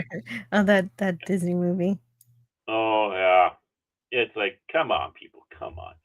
But I know, and Jill and the others. I guess this is open question, but to Jill especially, do you know how people go out and buy books just to put them on the shelf and make it look like that they're well-rounded and well-educated? Look at my library, and you got that. People have the books, but they don't read them. They're doing it for to look more important and impressive. Sure. They're not. I've heard about that happening before. Yeah. Yeah. Do you think people are kind of doing that with streaming services? Look, I got all these streaming services. Look how good I am. I can watch all these new shows and kind of use it to kind of lord over other people, even though they might not be. But they're willing to pay all that money because, let's face it, buying books can be pretty expensive in it by itself. But in this way, it's cheaper. It's cheaper if I go with the streaming services to look impressive. See, I've never actually heard of anyone bragging about their streaming services, but I have heard of that happening with books. There was somebody who had. I heard a story that they had all these books. They were all leather bound, and the books look beautiful on the shelf. And you pick them up, and the books have fallen apart. They're just disintegrated. And obviously, nobody was ever reading these books. Right. I don't know how exactly that happened, but well, they don't care. They don't. Yeah, it's like. I mean, Scotty R37 says it says the opposite. He treasures having walls of DVDs. Yeah. And so does 24/7. He's been almost killed about 3-4 times with his wall of DVDs crashing down on him. No, too many earthquakes. No, just he lived in Texas. It's just the wall gave out. It was so heavy that it just gave out. That man's got a huge collection. Yeah, I got a huge collection of DVDs. We're gonna go out there and we're gonna blow some shit up. Crash. 24, are you okay? But 24 is a great man, and I highly recommend that you give his channel a shot, Jill. I'm sure you're gonna find something on there that you like. 24. 24. I might be subscribed with him already, but I don't know. Could you put the link in the chat for me so I can double check? I sure can. Yeah. Because usually I make it a point to subscribe to everybody, but I don't always succeed. Betamax, Laserdisc and Betamax, yeah. No, I actually don't. Phil is just he's turning into fake news again, Baron. Oh, that's Phil. Oh no, Scotty. I was trying to look at Scotty, but the thing bumped up there. I want to have the same obituary, by the way. Scotty R37. I want to. I mean, what a good way to go is this. Death by knowledge. Death by knowledge. I just want, it's fine. I am subscribed to him. I'm subscribed. It's fine to digital media. We just need good options, and people that want to just completely get rid of physical media are crazy to me. People still want to own something in their hand, a book, a DVD, a Blu-ray, whatever it is. everything going digital, yikes. I don't mind some digital stuff, but I need good options. I'm going to buy stuff that is also physical besides downloading stuff that's digital. I have a hard time reading off of a tablet. I really do. I got you. I understand that, man. I need to have that used to physical book. Yeah, I have to have that book in my hand. Now, I do, of course, give away to like the Gutenberg Project and all that, where they've made facsimiles or transcriptions of books, old books you really can't get a hold of and might be quite pricey. I like for those it's good. It's like, okay, it's about the only way I can get it. Project Gutenberg is a treasure. It is. It's just wonderful. But I want that physical. The DVD. I want to have the VHS. I want to have my books, tapes, CDs, because you never know when things go south. Yeah, I mean, I still can't believe there's a comic book store that actually is cool, that is still around here. There's two, but there one of them closed down, and then there was 1, 2, 3, and then they closed down. And some of these, there used to even be a Japanese manga place too for a number of years, and then they closed down, but their customer service wasn't the best, that's for sure. They seem to come in there with attitudes. I don't know why, but you have the comic book guy. Yeah, right, exactly. Oh, yeah. Worst manga ever. But no, there's still one around here that they have a good owner and stuff. I don't care for some of his politics, but it doesn't matter. Like, he still has good information on comics, and it's good. So graphic novels, yeah. And he recommends older one. I mean, he was the one who recommended the Nightwing Rising one. I was like, wow, this is really good. But now comic books and where they're going and how DC is and Marvel Comics, and it's good that there's independent comics out there, some that are worth reading, and you just got to find good options out there, especially when the mainstream industry is just going in certain directions. You go, huh? For the older people. Mm-hmm. Yeah. The crazy old people like me. He's crazy, I tell you. He's crazy. He's chasing somebody with a phaser going pew, pew, pew. He's crazy. Well, Jill, there is a question I do want to ask you. It's a question I do try to ask everybody who's a guest on Pop Talk. Is where do you see your channel in 6 months to a year from now? In 6 months, I'll still be talking about the Twilight Zone. I'll still be. I've already hit the major milestone that I wanted to hit, which was 1,000 subscribers. Hopefully next year, my next milestone is just for fun. I don't need to have more than 1,000, but every friend I make after 1,000 is good, still good news. But I am going to celebrate again when I get 1,701 subscribers, just for fun. Oh, so perfect. We'll have another because I used to have a live stream every time I got 100 subscribers, all the way up to 1,000. But at 1,000, I stopped doing that. And so I'm going to have one more for 1,701, and that'll be good. And after that, maybe I'll have anniversary streams rather than milestone streams. Unless, but anyway, 1,701, I think that'll be next year. That'll be good. And we'll Scotty R37 has he has something he wants me to do next year. He's going to make me watch Twilight. I don't like Twilight. No, I hate don't it. do that I to hate her. it so much. Don't do that to her. I know. You're no, mean. But he is mean. But he also challenges me, and he brings up some interesting ideas, and so that's why I keep him around. Booger 414 says, "Yeah, he knows it too. He knows he's lucky, but yeah, I'm lucky too. No bloody A, B, or C, or D." Relics. Great episode.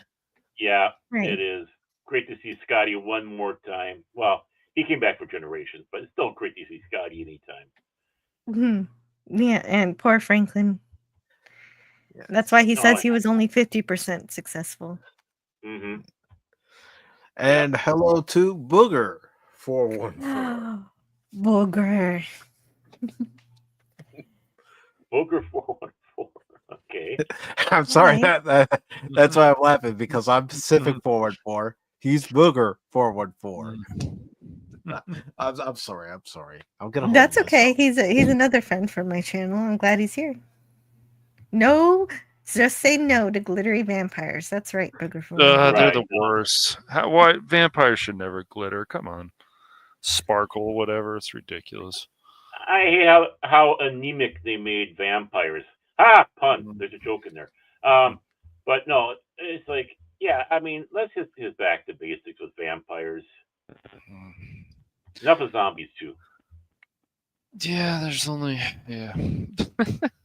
I don't have any grand machinations for my channel. Just as long as I'm still having fun talking to friends, I'll be happy. Well, I hope you have tons of fun and keep going. I mean, I know it's like, as we always sit back and say, when if it's not fun no more, maybe that's time to think about calling. That's when to pack it up, right? But I think Right. maybe one goal is to do more edited content. I want to do more. I tried to do that this year. I got a few videos out, and in particular, I re-released my Star Trek 4 live stream that got blocked by Paramount because of copyright claim strikes. Not a copyright strike, but they blocked the stream and nobody could watch it. And so this year, and I released it. It was for Star Trek Day, and I was upset about getting it blocked. So this year, I did re-release it on Star Trek Day again, and this time, it got claim again, and it got blocked again. So I had to go back and edit it further, and eventually, it worked. Hey, Paramount, this is only helping you. Leave Jill alone. She's a sweet young lady. Leave her alone and let her get out there, because she's going to do better promotion of your stuff than you guys can ever do. Leave her alone. Okay? There. It's true. That's what I think too. Thank you so much. I appreciate that backup, because that is what I'm doing. I am getting people. Maybe a few people bought a Star Trek 4 Blu-ray from watching my show. They're not fair about all their rules about stuff. It's like, okay, so you're doing a video on this, and it's like, oh well, if you don't pause this long enough, then you're gonna. Okay, great. I understand it's their content, but you're advertising this stuff basically for free, and yeah, it's you can find ways around it though. You put on the trailer, you do it like a slideshow, and that can work, or you have to pause it, but that can get annoying. So yeah, I like making slideshows. Those work for me. Yeah, they're good. See, they work. Back in the day, back in my day, we would have just adored Jill, because, like, yeah, she's doing all this advertising for us. It's not costing us a cent. Mm-hmm. But you know what happened? Lawyers. Yeah. Oh, I know. Yeah, lawyers always get in the way. Right. Yes. And they don't realize that they are absolutely screwing their clients royal by doing that. Yep. And one person who doesn't let that happen is Seth MacFarlane. You can show. I've shown 30-second clips of the Orville, and I don't get copyright claims. That's good to know. Okay, so he's old school enough. Mm-hmm. He is. That is he true. knows how Tom Constantine actually released the blooper reel that they had online and said that you won't have any problems if you upload it to your channel.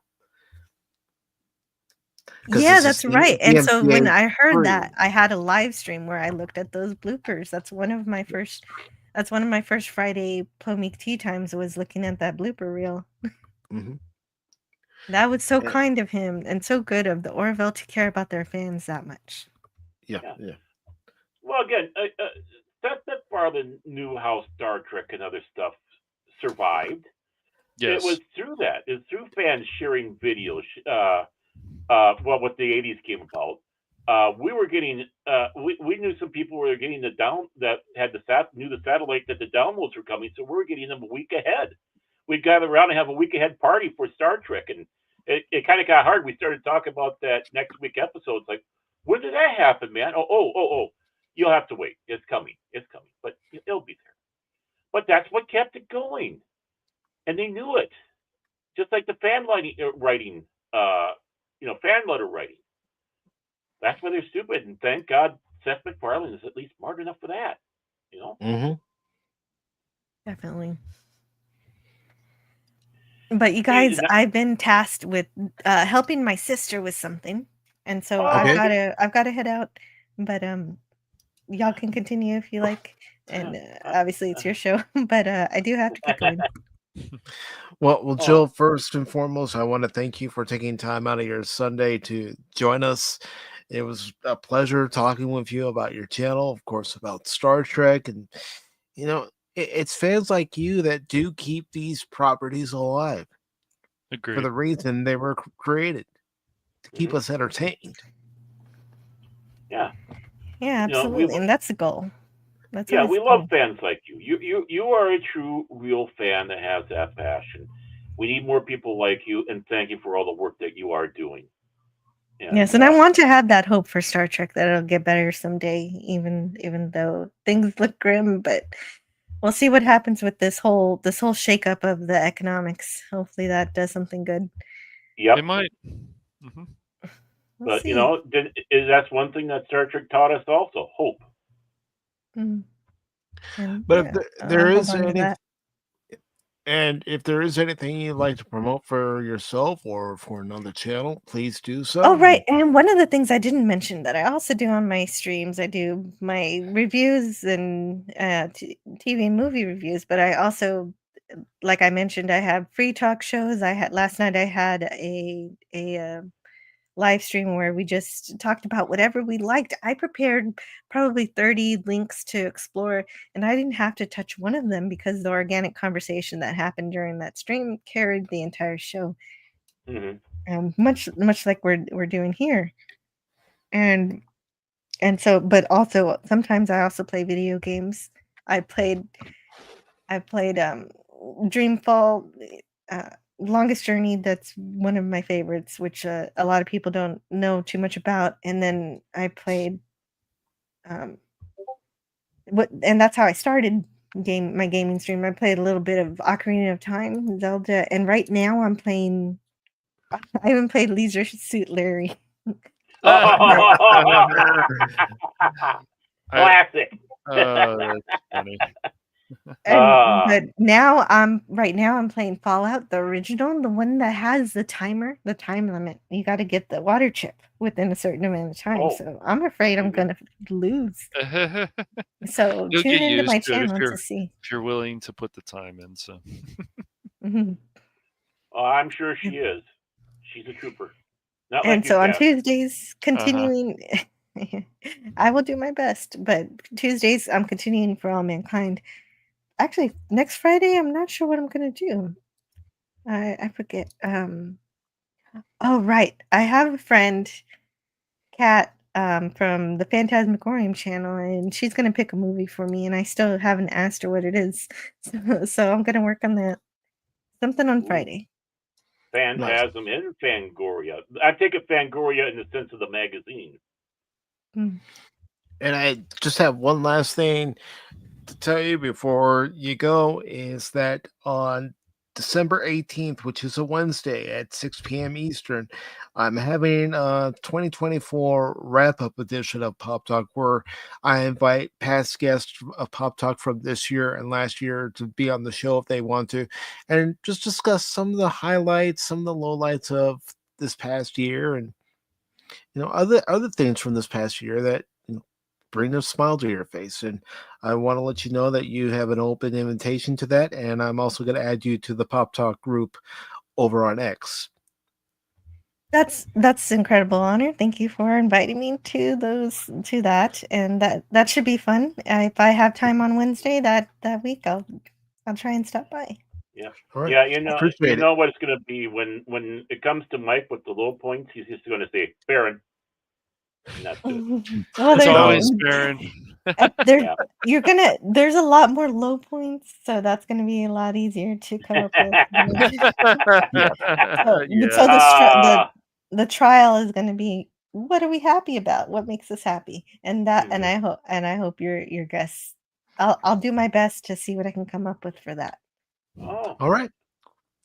Sounds always like looking forward it's to going it. to be a lot of fun whenever we all get together and we all just chat about the previous year, and we don't have to even keep it to just this year. We could talk about things that maybe we watched for the first time. Yeah. Oh yeah, definitely. Oh, Low Spec Linux Gaming. He's okay. Speaking of my Fallout series of gaming streams, he has been my guide. He knows what he's doing with the classic Fallout. So that's cool to see him here. That he does. That he does. And real quick, I do want to acknowledge something. And so here we go.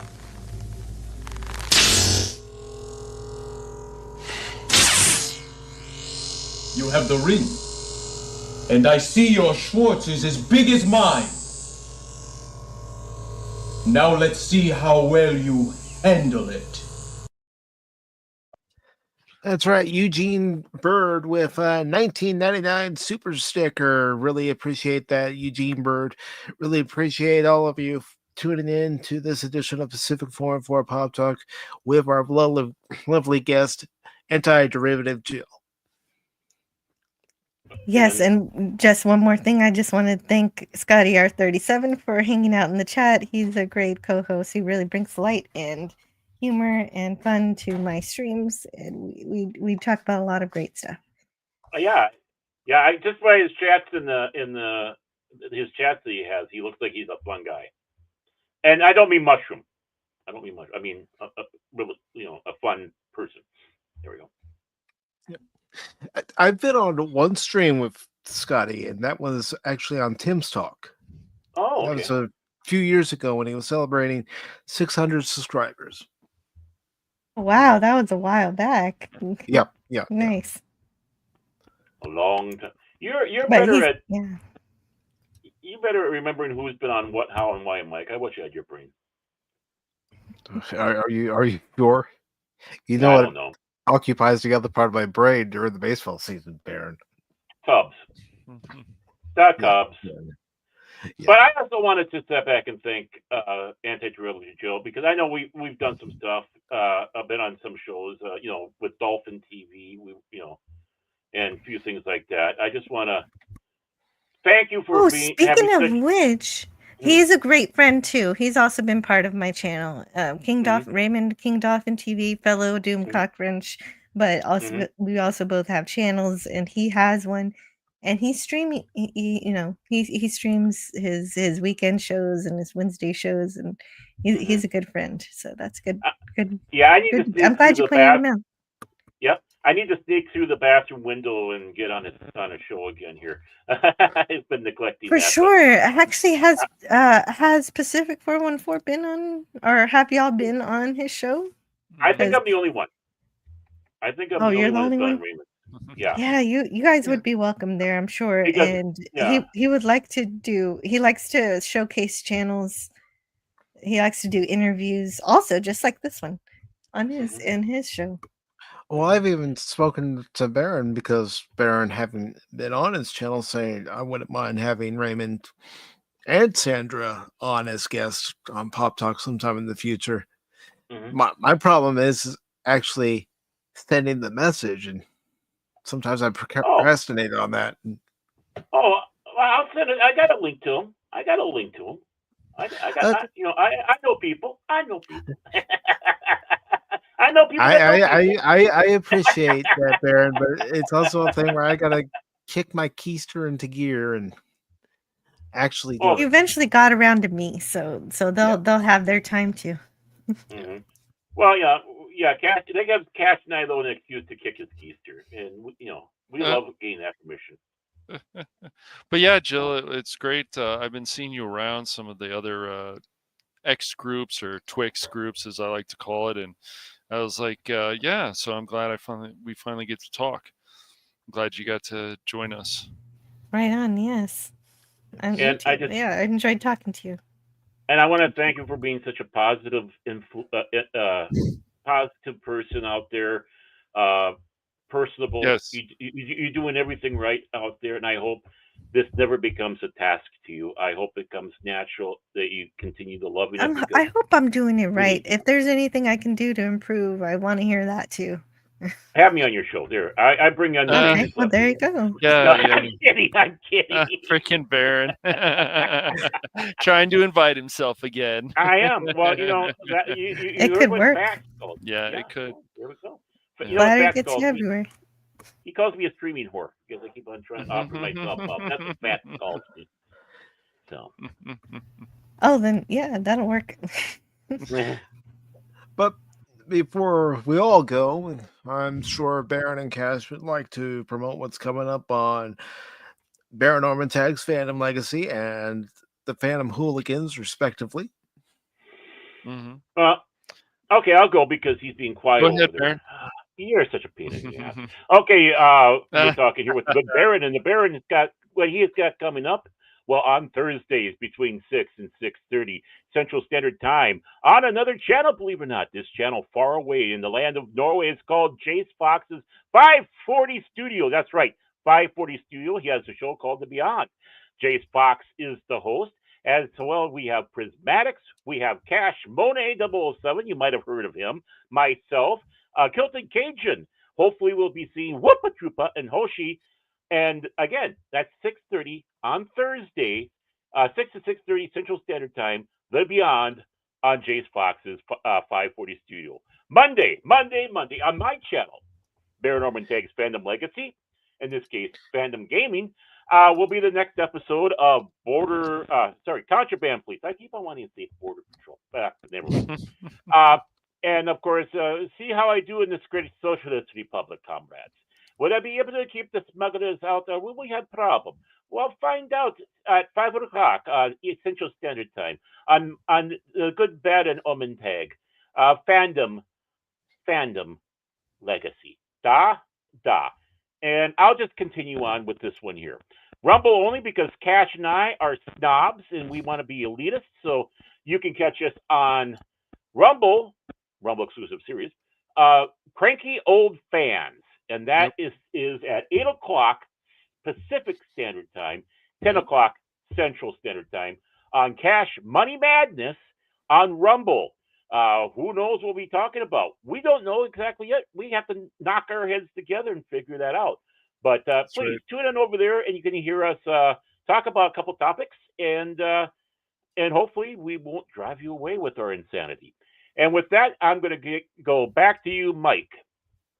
All right, Cash, what do you have coming up on the Phantom Hooligans? So because we watched the fight Friday and we didn't have a stream, so next week we're going to be doing Teenage Mutant Ninja Turtles at 6:30 p.m. Pacific Standard Time. Teenage Mutant Ninja Turtles Shredder's Revenge.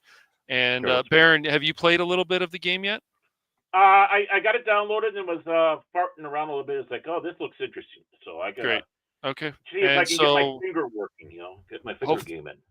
Nice. And no, don't take that wrong either. No. Yeah, so that'll be going on those are always usually Friday at 6:30 p.m. Pacific Standard Time. And then I just released a video of Hollow Knight that I had edited, so I'm doing that. And also the live streams are, of course, recently I decided to add to Twitch, my Cash Money 007. So I basically are doing the two streams on the different channels, but because Twitch was the first channel that I actually started streaming on. But then I've got They got some medications to help take care of that Twitch. Right. Helping. Yeah, funny. But yeah, so that's coming up. What else is coming up on the Phantom Hooligans? The Doom Eternal stream is coming up. And then I would say that's all for now.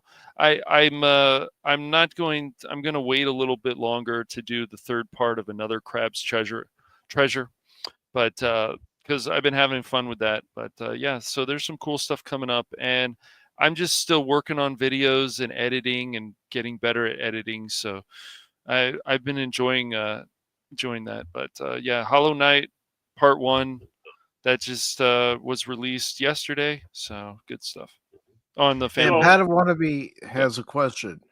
Mhm. Who's your fourth turtle? I was about to say first. I mean, we can play up to 6 on that. So up to 6. I don't know. I don't know if Anonymous has the game. I don't think Phil has it. So. Even if you did, you wouldn't want to play with us. But Phil does want to help you guys out with Myth Force and get you guys better gear and stuff. Oh, he's finally wanting to play with us now. I see. Right. No, Barrett, you're walking right into that trap. You know what's going to happen. He says it all the time. Yes. I have to carry you guys. I have to carry you guys. Oh, always. Yeah. And, and Cash, I'm glad that medication is helping taking care of your crabs, by the way. Funny. You wanna test that game, Baron? You'll love it. It might drive you a little crazy if you've ever played anything. I don't know if you've ever thought about playing anything with the Dark Souls style or anything like that, pushing yourself a little. Never thought about it can get pretty brutal, especially those boss fights, as you saw on the Another Crab's Treasure. Yeah, I'm a coward. Yep, I'll stick to my Candy Crush. Your Candy Crush, yeah, but yeah, my Candy Crush stream, please. But yeah, there's there's more and more stuff. I just like the fact that when I started streaming, it was all like gaming streams, and that was fine. But expanding and doing videos either about a review or some kind of gaming video or something else, like we're doing our live streams on Rumble, like it's been fun. I would encourage anybody who wants to start a channel, even though there's a lot of people out there, go for it. See where it goes. Find your passions. You'll be the next PewDiePie in no time. When he started screaming, no. Then he stopped. Thank goodness. Well, you scream. Especially at us. And you done, is Cash? that all, Jeff? Yeah, that's all. Okay, just want to make sure. We're waiting. Yeah, I mean, just like when you walk off on us. I have not done that in a while. And I'll just make mine short and sweet. But coming up on the channel for Tuesday on both YouTube and Rumble at 6 p.m. Eastern, I'll be back with Detroit Become Human. I'm really enjoying the game and also the 3 different stories that are being told in that game, and I can't wait to see what comes up next. And then Wednesday on Pacific414 Pop Talk for YouTube and Rumble, also at 6 p.m. Eastern, we'll be asking ourselves the question and reading an article as a reason why we're asking this question. We'll be reading an article from Cosmic Book News. Is Donald Trump going to change Hollywood for the better? We'll take a look at an article by Matt McGloin and go into that article and then give our answer. And then on Thursday, also at 6 p.m. Eastern on YouTube and Rumble, I'll continue with Alien Isolation. Good. I'm really enjoying that game. And now I have a flamethrower. And I know I probably shouldn't use up a lot of my ammo for that flamethrower, especially when the xenomorph is coming at me. Yeah. But that's what's coming up on the channel. And I just wanted to also take the time to thank Lester San Jose, the Skeptic Tank, for renewing his channel membership. Also want to thank You're Wrong for being here. Thank you, everybody, for being here, as a matter of fact. Low Spec Linux Gaming, Bill McCracken, FKHC 2005, also known as Tim, Snorta Poopus Cuber. Why am I tripping up on Snorty? I don't know. Don't hurt Snorty that way. DJ Ronnie G, Scotty R37. Thank you, Scotty. Pat Wannabe, and thank you, Pat Wannabe, for renewing your channel membership. And speaking of Jace Fox of 540 Studio, host of The Beyond, thank you, Jace. Tree Rock Productions, Leia Rose, Eugene Bird, the Tetrarch of Apathy. Come on, Mike, speak. You I know got it's it. near the end of the show, but come on, speak. Words, form them, use them. And DJ Play Nice, thank you very much. And Booger 414. Must be a Thank you family all member very here. much. I was gonna say I better be careful. Someone might think that's an alias of mine. Yeah. That's your second account. I think it is. But thank you secret is all out. very very funny, Baron. But thank you all again for joining us today. Jill, thank you again for being our guest today on Pop Talk. It was a lot of fun. And until next time, everybody, remember one thing when I'm playing a game: don't ever give up on me playing that game, because just when you do, you might miss something. You all have a good rest of your Sunday and a great week. See you all later. Bye. Bye. Bye-bye. Autobots, transform and roll out.